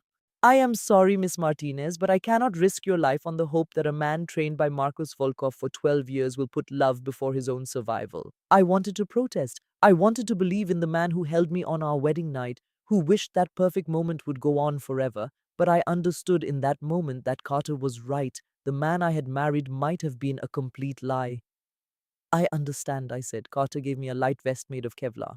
Wear this under your coat. It may not stop a rifle shot, but it could deflect a pistol round. I put it on. Its tight embrace was a strange comfort, hiding the microphone and protecting the new life inside me. Carter gave one last instruction. And the moment you are in, we maintain absolute radio silence. No chatter, no updates. We cannot let Marcus find our channel. You will be on your own until you give the word, I finished for him. Or until the 20 minutes are up, he agreed. Or until the 20 minutes are up. I went to my father. His face was pale and he seemed to have aged 10 years in one night. I love you, I said to him. He hugged me so tightly I could feel his body shaking. You must come back home, he whispered in my ear. Please, Emma, promise you will come back. I pulled away, straightened up, and met Carter's gaze. Let us get this done. The city was deserted. 3 FBI vehicles followed me from half a mile back. I could not see them. Carter promised they would be undetectable. No lights, no sounds from the engine, but I sensed they were there. They were like ghosts in my rearview mirror, shadows that kept pace with me. Unit 1 to principal, Carter's voice said through my earpiece. We have a visual on you. We are maintaining our distance. I did not answer. The microphone would detect my voice, but I needed the quiet. I had to compose myself. The Honda's dashboard emitted a soft green light. The clock showed 2:47 in the morning, 13 minutes left until I reached the factory. That gave me 73 minutes before Marcus's 4 o'clock deadline. I drove through the silent streets of Austin, passing by places from our life together. South Congress, the location of our third date, the little cafe on East 6th, where we supposedly met by chance 5 years ago.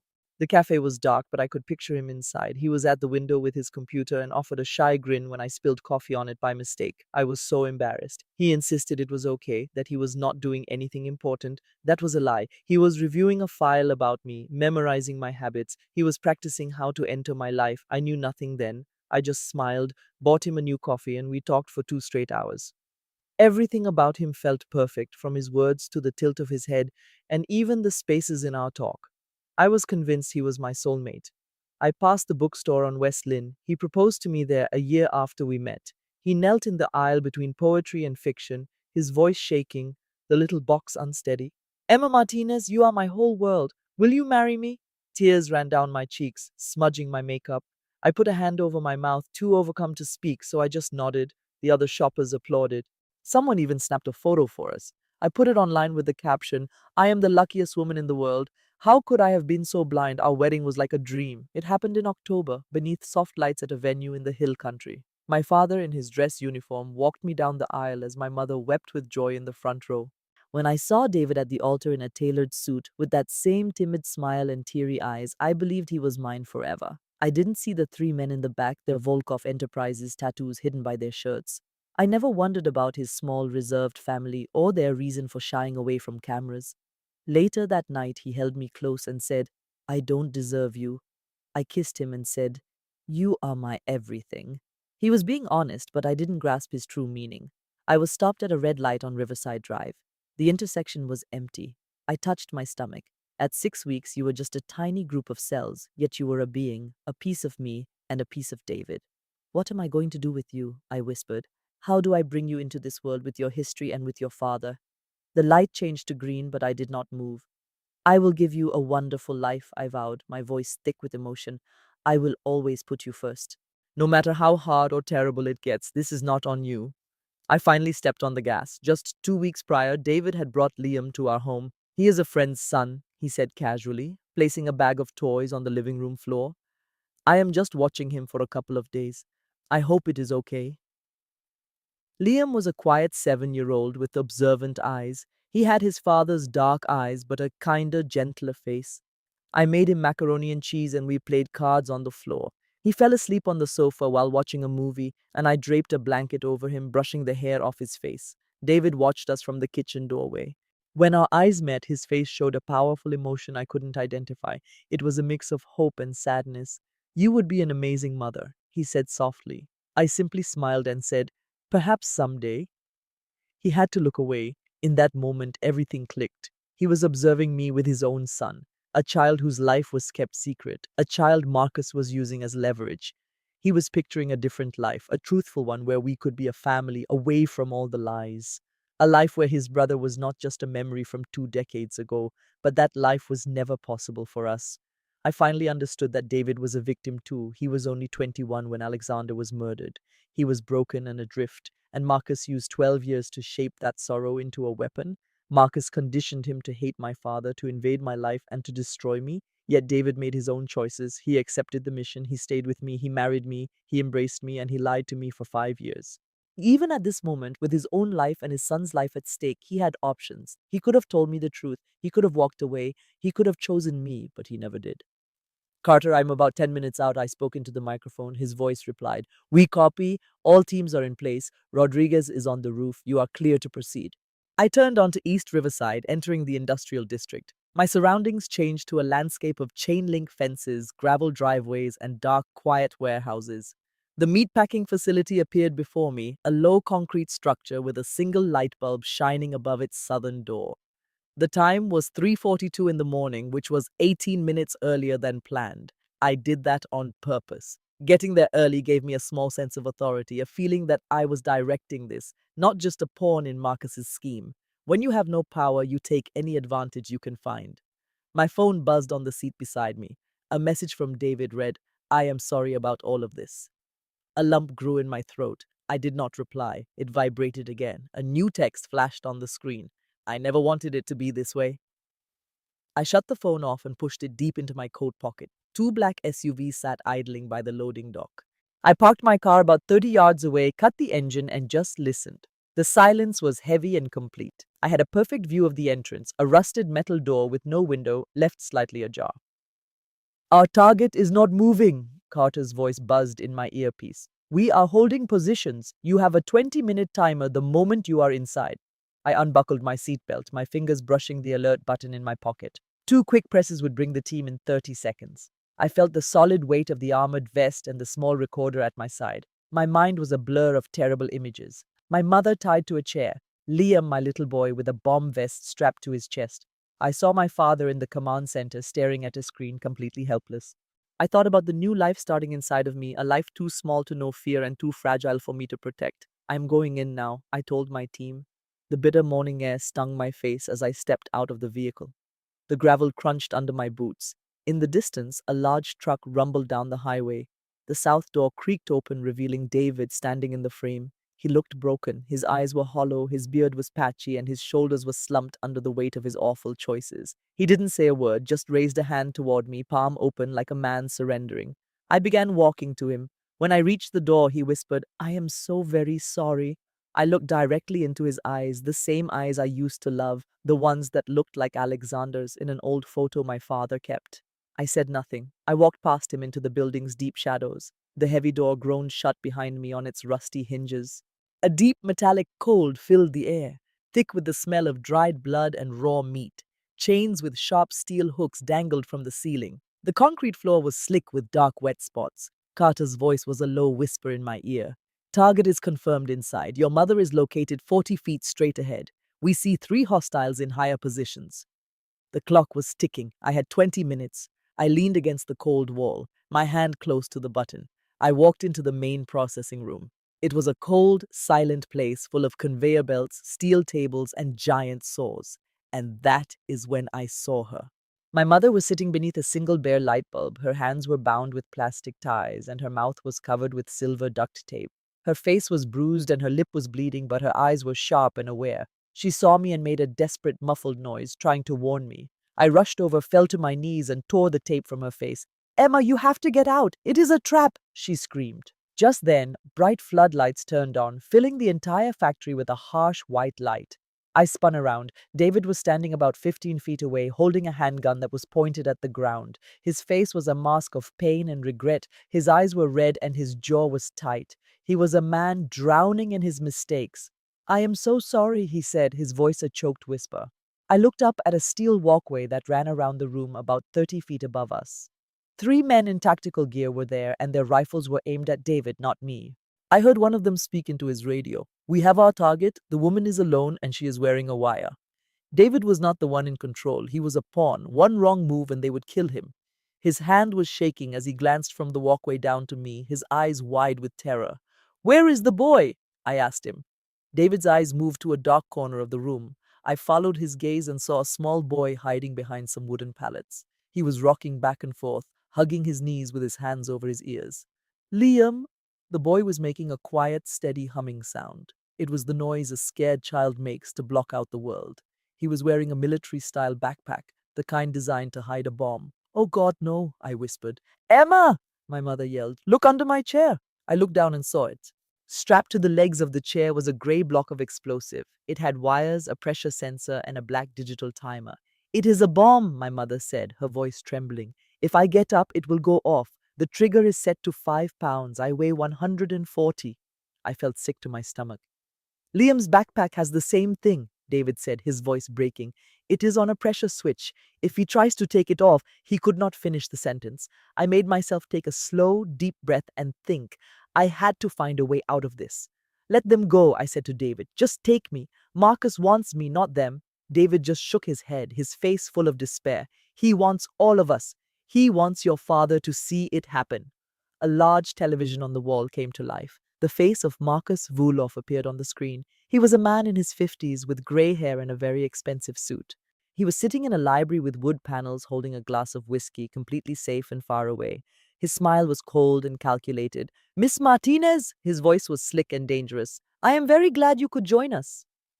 I stared into the camera. Let my mother and the boy go. Your fight is with my father. Marcus gave a small laugh. Do you believe you are in a position to make demands? You hold no power here, Miss Martinez. He leaned closer to the camera, his eyes becoming narrow. You are the price that he must pay. I kept my voice even. Are the bombs actually real? The ones on my mother and Liam? Marcus's smile grew wider. Does it really make a difference? You think they are real? David thinks they are real. Fear is a much better weapon than C4, Miss Martinez. A bomb can only take a life. But the threat of a bomb? That creates hopelessness. It causes panic. It makes people do things they would never imagine. He slowly drank from his glass. I am not a monster. I do not want to harm children with explosives. I want your father to watch you die by the hand of the man you love. Bombs are not personal enough. So, what do I want? I want Richard Martinez to feel the same pain I felt 15 years ago. I want him to watch his own child die. I want him to see that image for the rest of his life. He has to learn that real justice is not decided by a badge or a courtroom. It is paid for in blood. The official report said Alexander's death was justified. Marcus's voice became a whisper. Your father fired a bullet into my 19-year-old son's chest. He saw him bleed to death on the street, and they had the nerve to call it justified. He said the word as if it were poison. There is no justification for killing a man's child. My eyes moved to Liam, who was still humming in the corner. Then why are you doing this to your own son? I asked. Marcus's face showed no emotion. David knows his duty. He has known for 12 years. Family requires sacrifice. My son knows this. David flinched like he had been hit, the gun in his hand lowered. I cannot do this, he whispered. Marcus, I just cannot. Yes, you can, Marcus said, his voice like ice. Or you can see Liam die. It is your choice. One of the gunmen on the walkway aimed his rifle at Liam. A small red laser dot appeared on the boy's back, a perfect circle on his shirt. Liam just kept humming, not knowing what was happening. No! David took a step forward. He raised his pistol not at me but at the gunman. In a second, all three rifles turned to point at him. Red dots appeared on his chest. David, do not do it, I yelled. He stood there, frozen, his breathing heavy. Put down the gun, I said softly. Please, this is not the way to save him.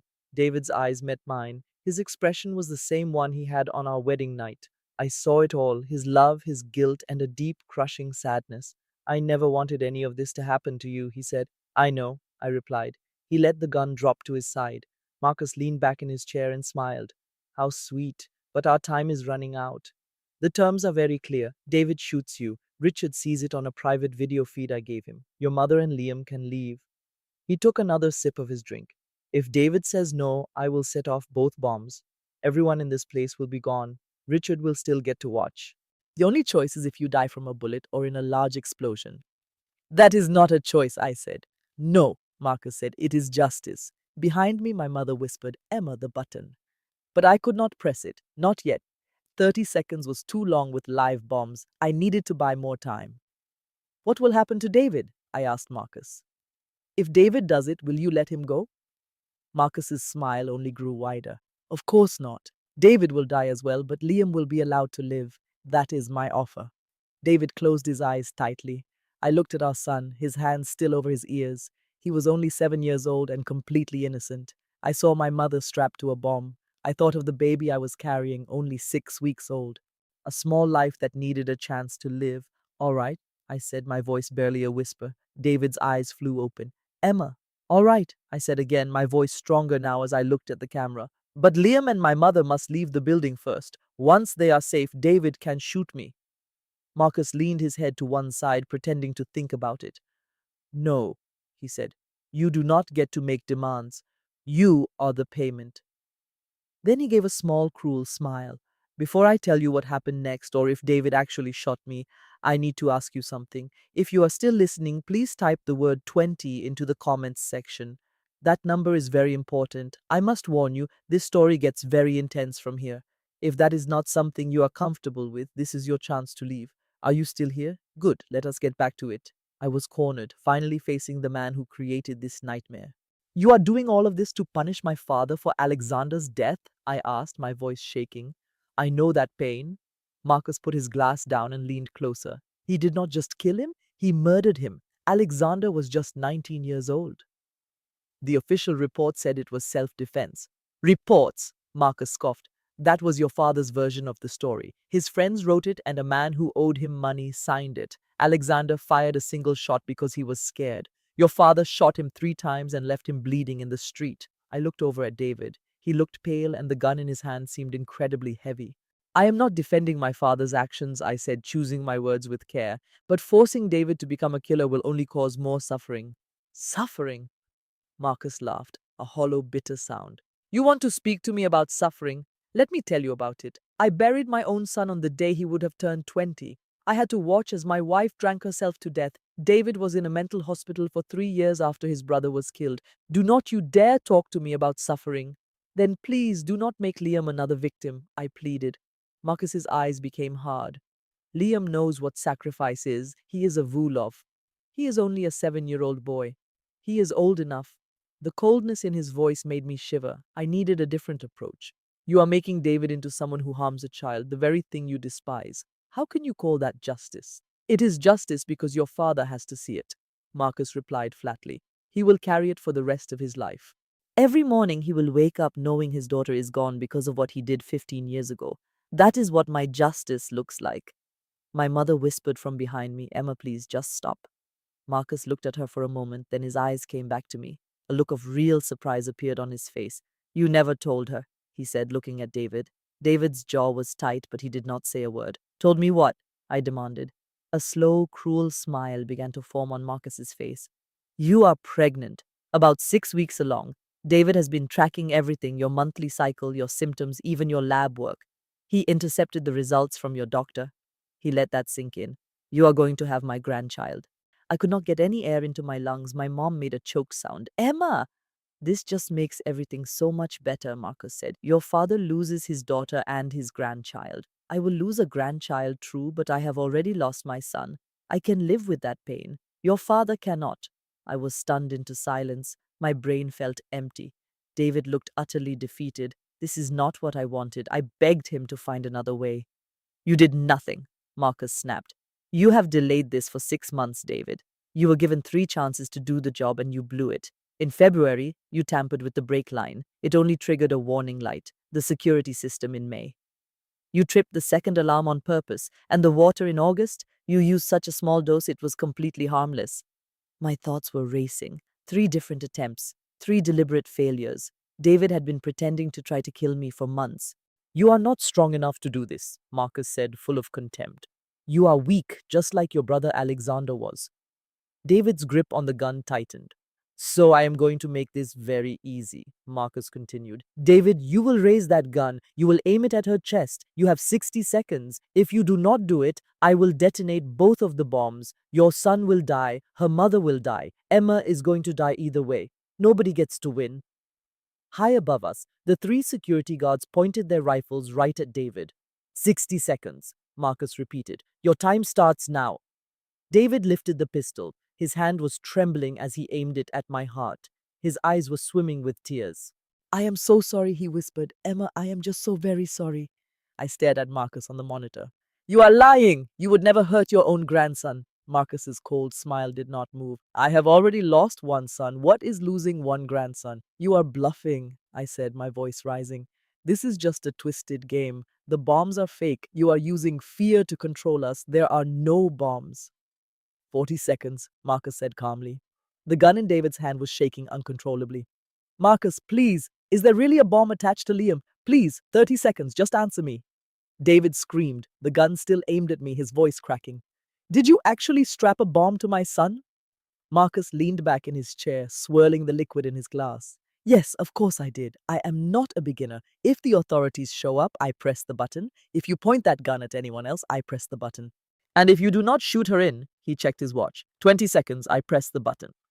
David's face lost all its color. I saw Liam in the corner, rocking back and forth and humming a little song. He had his hands clamped over his ears, completely unaware of the bomb. He was only 7 years old. My fingers closed around the emergency button inside my pocket. If Marcus was telling the truth, pushing it would kill all of us. If he was lying, it was the only way out. I had 10 seconds to make a choice. David's finger tightened on the trigger. I am sorry, he said again, his voice empty and lifeless. He sounded like a man who had already lost everything. 10 seconds, Marcus announced. My mother screamed, Emma, do not do it. David's aim became steady, pointing directly at my chest. 5. I met David's gaze and I saw the precise moment he made his decision. 4. His finger began to squeeze the trigger. 3. I pushed the panic button twice. 2. David twisted the gun away from me and aimed it at the screen, at Marcus. 1.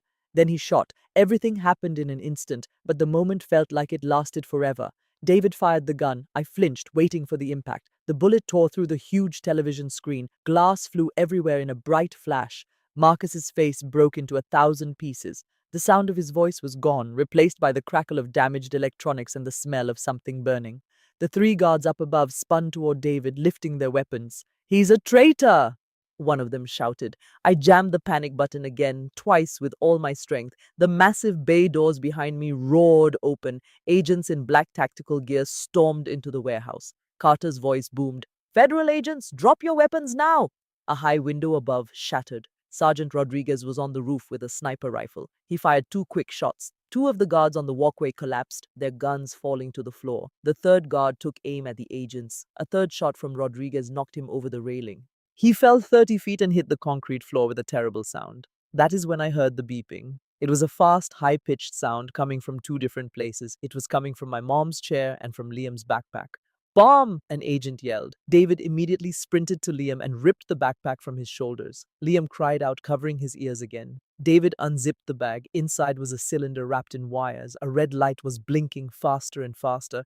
Beep, beep, beep. A bomb disposal expert ran toward them. He looked inside and yelled, Flashbang, get down! But it was too late. David was just holding it, looking at it. And in that moment, I saw him understand the absolute cruelty of his father.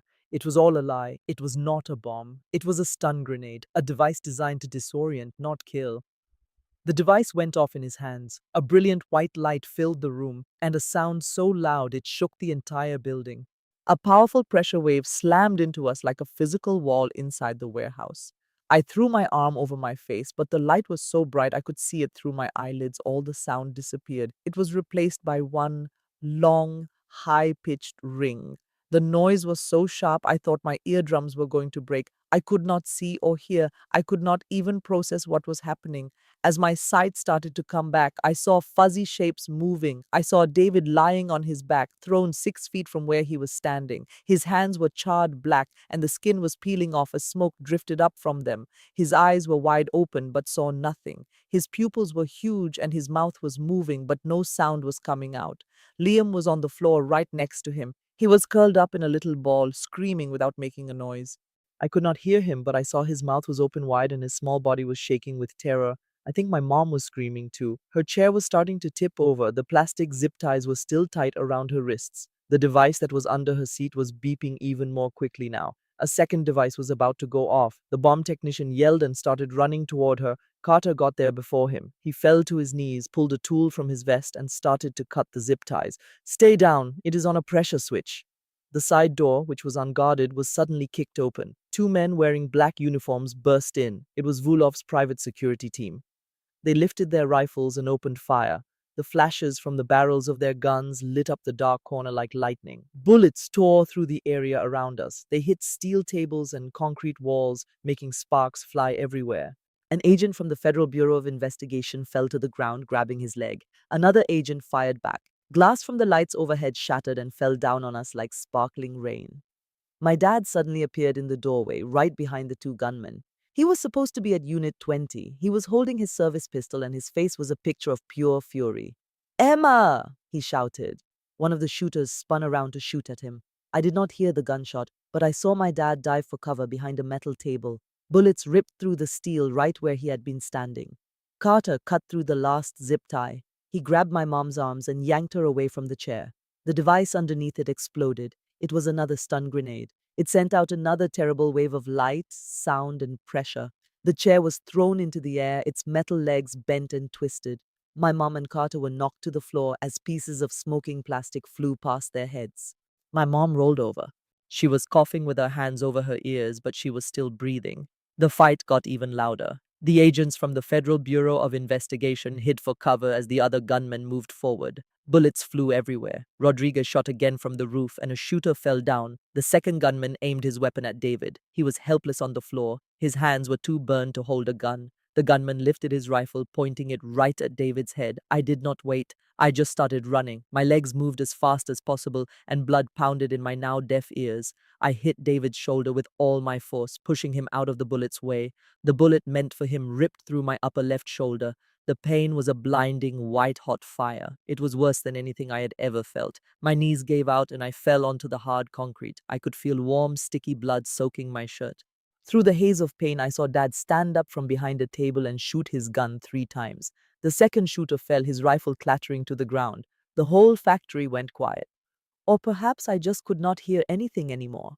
I lay on my back, looking at the meat hooks on the ceiling. A dark puddle of my blood grew underneath me. My shoulder felt like it was burning. Pain shot down my arm and up my neck. I could not move my left hand, and my fingers were completely numb. David's face appeared over me. He reached for me with his burned hands, but he could not hold on. His face was dark with soot, and tears were rolling down his face. His mouth was making words, but I could not tell what he was saying. I tried to answer, but my voice sounded so distant. I could see him mouth the word, "Why?" He asked, "Why would you do that for me?" My throat started to fill with blood. I coughed, tasting metal. "Because," I said, and every word was agony. "Someone had to end this." His face fell. He leaned down, resting his forehead on mine. I felt his tears on my skin. Then my dad was beside me. He knelt down, putting strong pressure on my shoulder to stop the bleeding. I did not understand his words, but I saw the pure terror in his eyes. Behind him, medics from the Federal Bureau of Investigation rushed in. One started cutting my shirt away while another put gauze on the wound. My mom appeared at my side. I saw her bruised face in my blurry vision. I could see her lips forming words. "Stay with me, my dear. Just stay right here with me." I tried to nod, wanting to tell her I would be fine, but my sight was narrowing into a dark tunnel. The pain faded into a cold, strange numbness. The very last thing I saw before I passed out was little Liam. An agent was carrying the frightened boy away. He had his hands pressed tightly over his ears, his mouth wide open in a scream I could not hear. And David, with his hurt hands, was still trying to reach for me. The smell of antiseptic and a steady beeping sound brought me back to the world. I opened my eyes and saw a white tiled ceiling under faint fluorescent lights. A tube was taped to my left arm. My right shoulder was covered in thick bandages, and a dull ache pulsed with my heartbeat. I was in a hospital. I slowly turned my head. My whole body ached. I saw my dad asleep in a chair beside me. His head was on his chest, and he still had his tactical vest on over a shirt stained with blood. That small movement woke him up. His red and swollen eyes opened in alarm. "Emma," he said, his voice shaking. He grabbed my hand and squeezed it. "Thank God. You were out for 2 hours. They said the surgery was successful, but—" "The baby?" I whispered. My other hand moved down to my stomach. "Is my baby okay?" The door opened and a woman in a white coat entered. She looked to be in her late 40s with dark hair tied back and a stethoscope on her neck. Her name tag said Dr. Rachel Bennett, an obstetrician specializing in trauma surgery. "Miss Martinez," she began, moving a wheeled stool toward the bed. "My name is Dr. Bennett. I am in charge of your care. How are you feeling?" "The baby," I said again, my voice a bit stronger. "Is the baby going to be okay?" Dr. Bennett's face was calm but very serious. "The good news is that the fetal heartbeat is strong and regular." I held my breath, waiting for what she would say next. "The bullet wound was clean. It went into your upper left shoulder and came out without hitting any vital organs," she added. "There is no bone damage and no major arteries were struck. You will require physical therapy, but we expect you to recover completely." "But," I asked, because I knew there was something else. Dr. Bennett showed me an ultrasound image on a tablet. The trauma, the intense stress, and the physical shock cause a subchorionic hematoma. That is a pool of blood that has formed between your uterine wall and the baby's sac. I looked at the blurry black and white picture. I saw a tiny flicker in the center, which was the heartbeat. Next to it was a dark, shadowy spot. "What does this mean for the baby?" Dad asked quietly. "It means a higher risk of miscarriage for the next 2 to 3 weeks," Dr. Bennett said. "Right now, Miss Martinez is about 6 to 7 weeks pregnant. She is in her first trimester, which is already a risky time. The hematoma might be absorbed, or it could cause bleeding and the loss of the pregnancy." The room started to spin. I grabbed the side of the bed to steady myself. What can I do to help? I asked. You need complete bed rest for the next 14 days. We will also give you progesterone supplements to support the pregnancy. No physical activity and no stress at all. She stopped and looked straight at me. I know that might be hard after what you have been through, but your body must heal. These next 2 weeks are very important. Will my baby survive? I whispered. Dr. Bennett's face softened with kindness. I cannot promise anything, but I have seen women get through much worse. You need to give your body a chance. Just focus on resting. We are going to monitor you very closely. I nodded as tears started to stream down my face. I felt a confusing mix of relief and total fear. My dad squeezed my hand gently. We will make sure you get all the rest you need. I will stay right here. Your mother will come up as soon as she is able to leave. I asked, Mom is in this hospital? Dad replied, She is just 2 floors down. She has some bruised ribs and a minor concussion, but the doctors say she will be fine. Carter brought her here right after you. As if he heard his name, Carter showed up in the doorway. He was still in his tactical clothes and looked exhausted. He gave a slight nod and said, Miss Martinez, I am very glad to see you are awake. I asked, What happened after I passed out? Carter came all the way into the room, crossing his arms. Agent Carter said, We have secured the plant. 3 of Volkov's men are dead, and 2 more are in custody. Your mother and Liam were brought here for an evaluation. Child Protective Services is with Liam now. A doctor found no physical injuries, but the boy is in deep shock. He has not spoken a word since the explosion.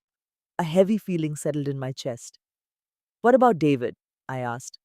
Carter's face became very somber. He is in federal custody, in a bed 1 floor above us. He needed skin grafts for second-degree burns on both hands.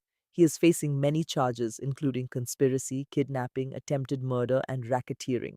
I had to know. And Marcus? Carter's voice was filled with frustration.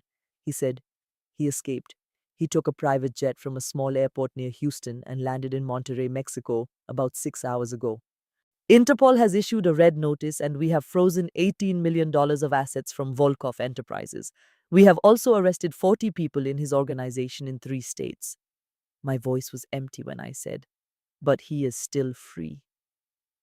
Carter leaned on the wall and said, For the moment, David's help will be essential. He knows every safe house, every contact, and every financial move. His information could take down the entire operation. I closed my eyes. He wants to see me, does not he? Carter gave a small nod. He asked for you by name. He wants you as his lawyer. A dry, tired laugh came out of my mouth. That is a huge conflict of interest. I am one of his victims. I cannot represent him. Carter said, He knows that, but he trusts you. And honestly, Miss Martinez, your help, even unofficially, could save lives. The sooner we find Marcus, the safer everyone will be. I glanced at my dad, whose jaw was set like stone. I told him quietly, I will go see him. Just this once and not as his lawyer. Dr. Bennett immediately objected. Miss Martinez, I strongly advise against that. I answered with resolve. 5 minutes. After that, I promise I will rest. 20 minutes later, I was wheeled to the hospital's secure area. A pair of federal agents guarded the door to David's room. He was inside, propped against a stack of pillows. Both of his hands were wrapped in thick bandages up to his elbows. An oxygen tube was in his nose and a metal shackle chained his ankle to the bed. He looked over as I came in. His face was ghostly pale, his eyes looked hollow, and his lips were cracked and dry. He just whispered my name, Emma. I moved my wheelchair closer, careful of my injured shoulder. I told him, I am not your lawyer, I can't be. But I will offer you some guidance. I am doing this for Liam's sake, not yours. David slowly nodded, struggling to swallow. I understand. A thick silence hung in the air between us. The question I needed to ask finally escaped. Did you ever truly have feelings for me? David's eyes started to well up with tears. It began as a job. Marcus handed me your file and instructed me to be your perfect man. But around our 3rd date, his voice cracked. By our 3rd date, I had already started to fall for you. From that point on, I was trying to find an escape. I looked at him and said, You had 5 years. He whispered, I know. A tear slid down his face. I am not asking for forgiveness. I just had to tell you that it was real. It may have started as a lie, but my feelings for you were the truth. I glanced at his bandaged hands, thought about the baby growing inside me, and remembered shoving him away from a bullet. I cannot be your lawyer, I stated again. It is a clear conflict of interest. However, I can assist with your defense. I will help you find a capable attorney and I will advise on any plea agreements. All of this is for Liam. He should have a father who at least makes an effort to do what is right, even if it is very late. David shut his eyes and gave a weak nod. I started to turn my wheelchair toward the exit. Emma, he called out, his voice soft. I paused and looked back at him. Thank you for saving me. I offered no reply. I simply left the room. When I returned to my own room, Dr. Bennett was there waiting for me with some documents. I am sending you to Dr. Sarah Williams. Her specialty is helping expectant mothers who have suffered extreme trauma. She will be monitoring you closely for the next month. I was too exhausted to argue, so I simply agreed. The door creaked open again. It was my mom, leaning heavily on a crutch. Her face was bruised, but her gaze was sharp and full of purpose. Emma, my dear, she began, her voice unsteady. There is something I have to tell you about the day I was taken. I stared at this amazing woman who took the force of an explosion for me and stood up to Marcus Volkov. I knew her next sentence was going to change my world. What is it, Mom? She glanced at Dad and then at me. In a low whisper, she said, I already knew. At my mom's request, my dad stepped outside. She had to talk to me privately. Mom slowly lowered herself into the chair next to my bed. She leaned her crutch beside her injured face a mix of sadness and strength. What did you mean when you said you already knew? I asked softly. She drew a shaky breath. About 8 months ago, a strange envelope showed up at our house. It had no stamp and no return address, just my name in big letters. I stayed silent, letting her speak. Inside there was a file, my mom continued, her voice just above a whisper. It contained police reports, psychological profiles, and crime scene pictures. It was all about the night your father shot Alexander Vulov. A wave of sickness washed over me. What did the file say? It said that Richard murdered him in cold blood. Tears started to stream down my mom's face. It claimed Alexander was not armed and was shot in the back. It stated that your father placed a gun on the body to fake a self-defense claim. The documents called the official story a complete fabrication, covered up by corrupt officers and a dishonest prosecutor. I just stared at her, struggling to understand what she was saying. And you believed that? She confessed with a voice full of pain. I did not know what to think. There were pictures, Emma. Photos of the crime scene that I had never seen. The position of the body looked completely wrong. A psychological analysis said your father showed signs of antisocial behavior. It also noted he had been reprimanded for using too much force 3 times before Alexander's death. I told her, Mom, I found a note in there. She held up a hand and with trembling fingers she pulled a folded paper from her pocket. This one? She passed it to me. I carefully opened it and read the words. Mrs. Martinez, your husband is a very dangerous man. He has lied to you for 15 years. Your daughter is his next target. I need you to help me protect her. Please call this number. A concerned father. A phone number was typed at the very bottom. The note was not signed. I read the last part out loud, a concerned father. A sudden chill ran through me as the truth hit me. Marcus. My mom nodded as she wiped a tear from her eye. I did not know it was him at the time. All I knew was that I had to find out the truth if Richard was a threat to you. I asked her, So you called the number? No, my mom replied, shaking her head. I am not a fool, Emma. I have been married to a police officer for 30 years. I know how to handle potential evidence. So I brought the documents to a private investigator. I located one who had no connections to the Austin Police Department or to your father, and I hired him. The investigator did a complete forensic review, studying the paper and the ink, and he analyzed the data from the scanned police documents. My mom's voice grew steady and strong. Every single page was a fake. They were very convincing, expensive forgeries, but none of it was real. The crime scene pictures were digitally manipulated. The psychological report was a fake that used the stolen name of a real doctor. The note was printed on paper that was made this year, not 15 years ago. I felt a huge sense of relief. So you knew Dad was innocent the whole time. My mom corrected me, saying she knew Marcus Vulov was setting some kind of trap, but I did not understand his motive until now. What do you mean? Her knuckles turned white as she gripped her crutch. The investigator said the fake files were made for one single purpose. They were designed to make me doubt Richard, to make me afraid of him. Marcus wanted to drive a wedge between my husband and our family. She looked directly at me with pain in her eyes.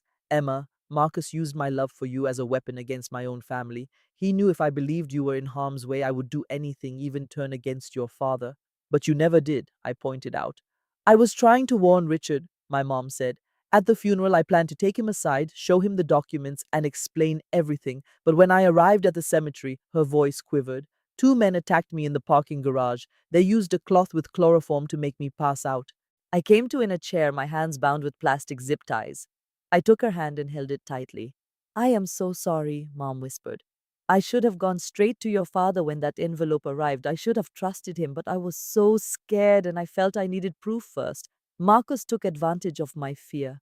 Mom, I said, getting her to look at me, you did trust Dad. You hired an expert to prove the documents were forgeries. You were trying to warn him. You did not betray him in any way. I waited too long, she replied, and because I waited, you were almost killed. No. I squeezed her hand harder. Marcus is the only person responsible for what happened to me. You were protecting this family by seeking the truth. That is not a betrayal, Mom. That is courage. My mother broke down and tears flowed freely down her cheeks. I was so afraid. When I was stuck with that bomb, my only thought was, if I die, she will never know I was on her father's side. She will believe I was working with Marcus.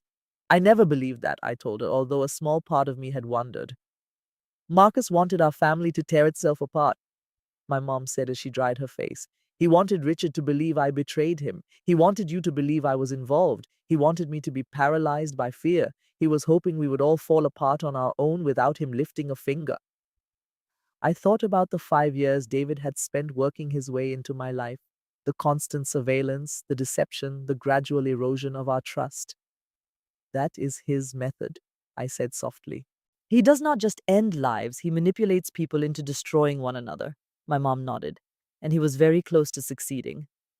The door opened without a sound. My dad was standing there, his eyes shifting between my mom and me. Richard, my mom began, her voice thick with emotion, I need to tell you something. I know, my dad answered softly as he came into the room. I was just outside the door. I am sorry, Linda. I had to hear it for myself. My mom looked devastated. I should have told you immediately. In 3 quick steps, my dad crossed the room and wrapped her in a hug. You did exactly what I would have done. You gathered your evidence before making a move. That is not a betrayal. That is just good detective work. My mom cried into his shoulder. I looked at them both. For 15 years, my parents had lived under the shadow of Marcus Vulov. They had been deceived, terrorized, and almost broken. In that moment, something changed inside of me. Marcus had tried to make us turn on each other, but he lost. I motioned toward my dad. Come here, both of you. They came and stood on each side of my bed. I reached for their hands and held them tight. From this moment on, I said with resolve, our family will be honest. No more hiding things, no more waiting. We handle our problems as a team, or we will fall to pieces. My father nodded, his expression resolute. My mother squeezed my hand. Together, as one, I whispered the word back. Outside, the sun started to rise, coloring the city in soft shades of pink and gold. It was a new dawn. We had made it through the night. Now we had to learn to live once more. 2 years went by and our entire world was different. Life was not easy, but we were managing. I was now 36 and took a trip to the Texas State Prison monthly. My son Daniel, who was 2 years old, sat on my lap. He had his dad's dark, wavy hair and my own curious, bright eyes. He was always asking questions that I could not yet answer. On the other side of the partition, David was in a wheelchair. 3 operations had restored function to his hands, but his legs remained still. He was paralyzed below the waist. A fragment from the blast had severed his spinal cord. He was in year 2 of a 12-year prison term. David spoke softly, his hand pressed flat against the glass. He is growing so fast, he said. Daniel copied him, putting his tiny hand on the thick window. Da! He shouted. My heart ached. He can say a few more words now. Dada, Mama, and no. A tired, sad smile formed on David's lips. That sounds correct, he said. Liam sat next to me. He was 9 years old now and much more reserved than other children his age. Sometimes he came with us on the visits. Other times the experience was too difficult for him. Today was one of the good days. Hey there, pal, David said to his older son. Hi, Dad, Liam responded. His voice was soft but firm. My mind went back to those initial weeks when everything had felt like a terrible dream. I was on bed rest for a fortnight after the blast, just looking at an ultrasound. The doctor indicated a spot near the tiny beating heart. The bruising is healing, she explained. That is a very positive sign. 4 weeks later, it had disappeared entirely. Miss Martinez, you have a little warrior. I began to cry from both relief and astonishment. Daniel had battled to stay alive the same way I had. He was delivered in January of 2024. He had a healthy weight of 7 pounds, 3 ounces. All of the nurses began to refer to him as our little miracle. I held him near, feeling worn out and sore, but filled with incredible love. You battled so hard to be here, I whispered. Thank you. Liam was introduced to his new brother 2 days after that. He stood near my hospital bed, appearing very anxious. You can touch him. It is fine, I said in a gentle voice. Liam cautiously reached out and touched Daniel's small hand with his finger. Daniel's fingers curled around his, and a true smile brightened Liam's face for the first time in ages. Now, seeing Daniel press his hand to the glass just like his dad, I felt the whole burden of the last 2 years. The surgeries, the therapy sessions, the court appearances. We were slowly crafting a life that was beginning to feel ordinary. I recalled the day Marcus was captured with perfect clarity. I was 6 months pregnant and stood in the living room with my father watching the television news. Marcus Vulov was on the screen being escorted up the stairs of an aircraft in handcuffs with federal agents all around him. His face was blank, but his cold gaze swept across the reporters. It seemed as if he was memorizing each one of them. Carter was at a press conference. He announced, acting on a tip from a vital witness, David Vulov, Mexican police and the Federal Bureau of Investigation raided a compound near Puerto Vallarta. Marcus Vulov is currently in the custody of the United States and will be tried on federal charges. My father noticed my puzzled expression and answered my unasked question. On the evening of the raid, Marcus fled on a private plane. It was disguised to look like a medical flight for a sick patient. By the time we understood what happened, he was already in Mexico. A drug cartel was sheltering him in Puerto Vallarta. He believed he was beyond reach down there, but David was the person who informed on him.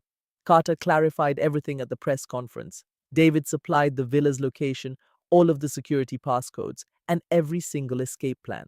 Without his help, Marcus would likely still be at large. Now Marcus was set to spend the rest of his days locked away. I collapsed into a chair, overcome by everything, and placed a hand on my stomach. Tears rolled down my face. It is finished, I whispered. It is truly finished.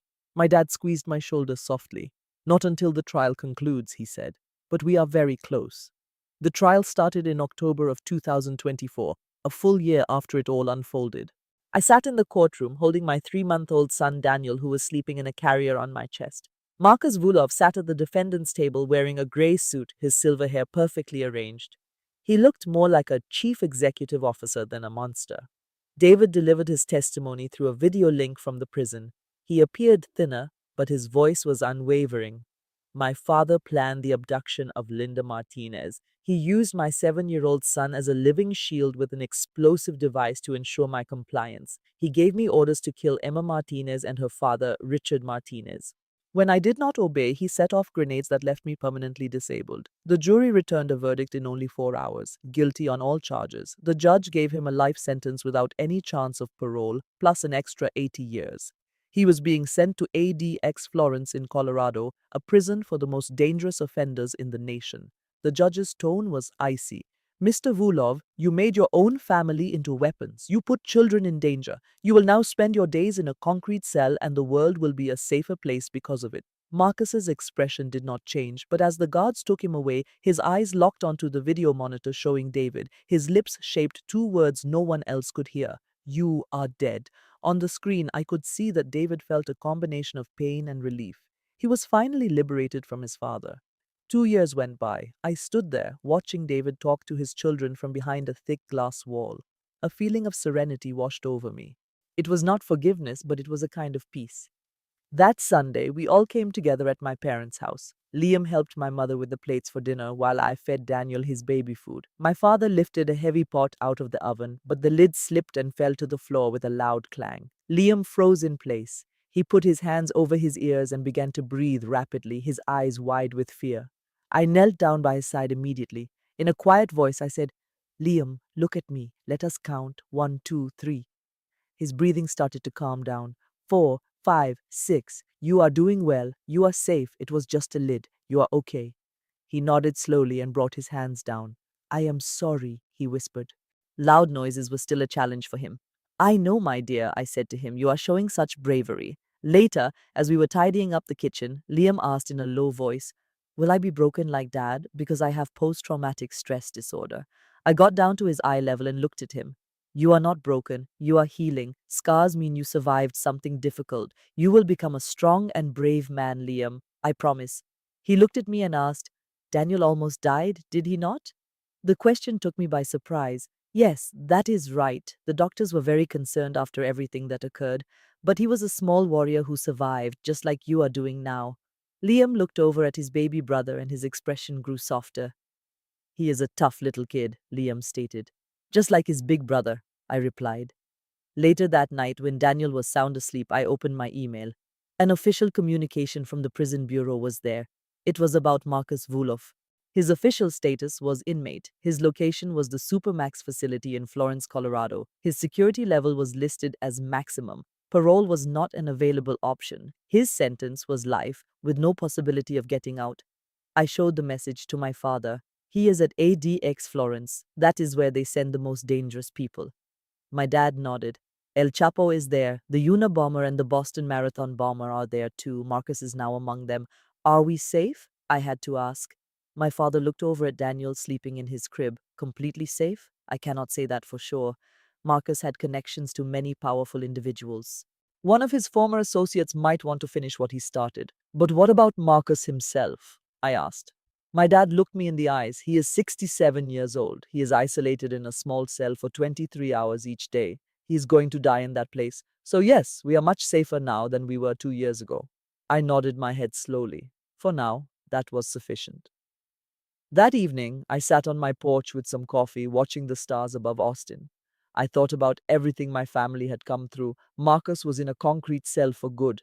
Still, I maintained the cameras and the panic alarms. The police could get here in 90 seconds. It was not because of Marcus. It was for a past associate of his who might want revenge. Carter had told me, we cut off the snake's head, but its body might still twitch a while. Even so, the knowledge that Marcus would die in that cell gave me my first true moment of relief. I gazed at the stars, my hand on my stomach from pure habit, even though Daniel is now a healthy 2-year-old. My life is not what I had imagined, but it is mine, and Markus Vulov will never hurt my family again. When I look back, this was not a story about revenge or betrayal. It was about ending a destructive cycle that tears families apart.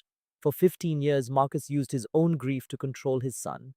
David was trapped between his loyalty to his father and the love he had for me. He was given a choice no one should ever have to make. He could either take my life or watch his own child die.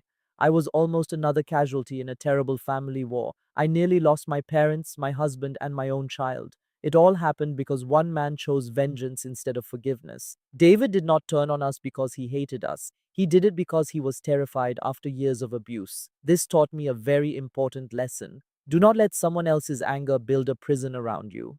Do not ask for perfection from the people you love. Instead, love them for who they are. More than anything, I am thankful for a second chance. I am thankful my son is healthy and with us. I am thankful my mother was brave enough to find the truth. And I am so grateful that David shot a television instead of me. I hope you can learn something from my painful story. Please do not ignore warning signs just because you are in love. Trusting people is good, but it is always smart to confirm things on your own. If this story touched you, please tell me about it in the comments. What would you do if you learned a parent had faked their own death? Please share this video and subscribe to our channel. Your support means the world to us. Thank you for listening to my story until the very end. One last thing, our future stories might use some made-up details to make a point clearer. If that style is not for you, we have plenty of other videos for you to enjoy. Take care.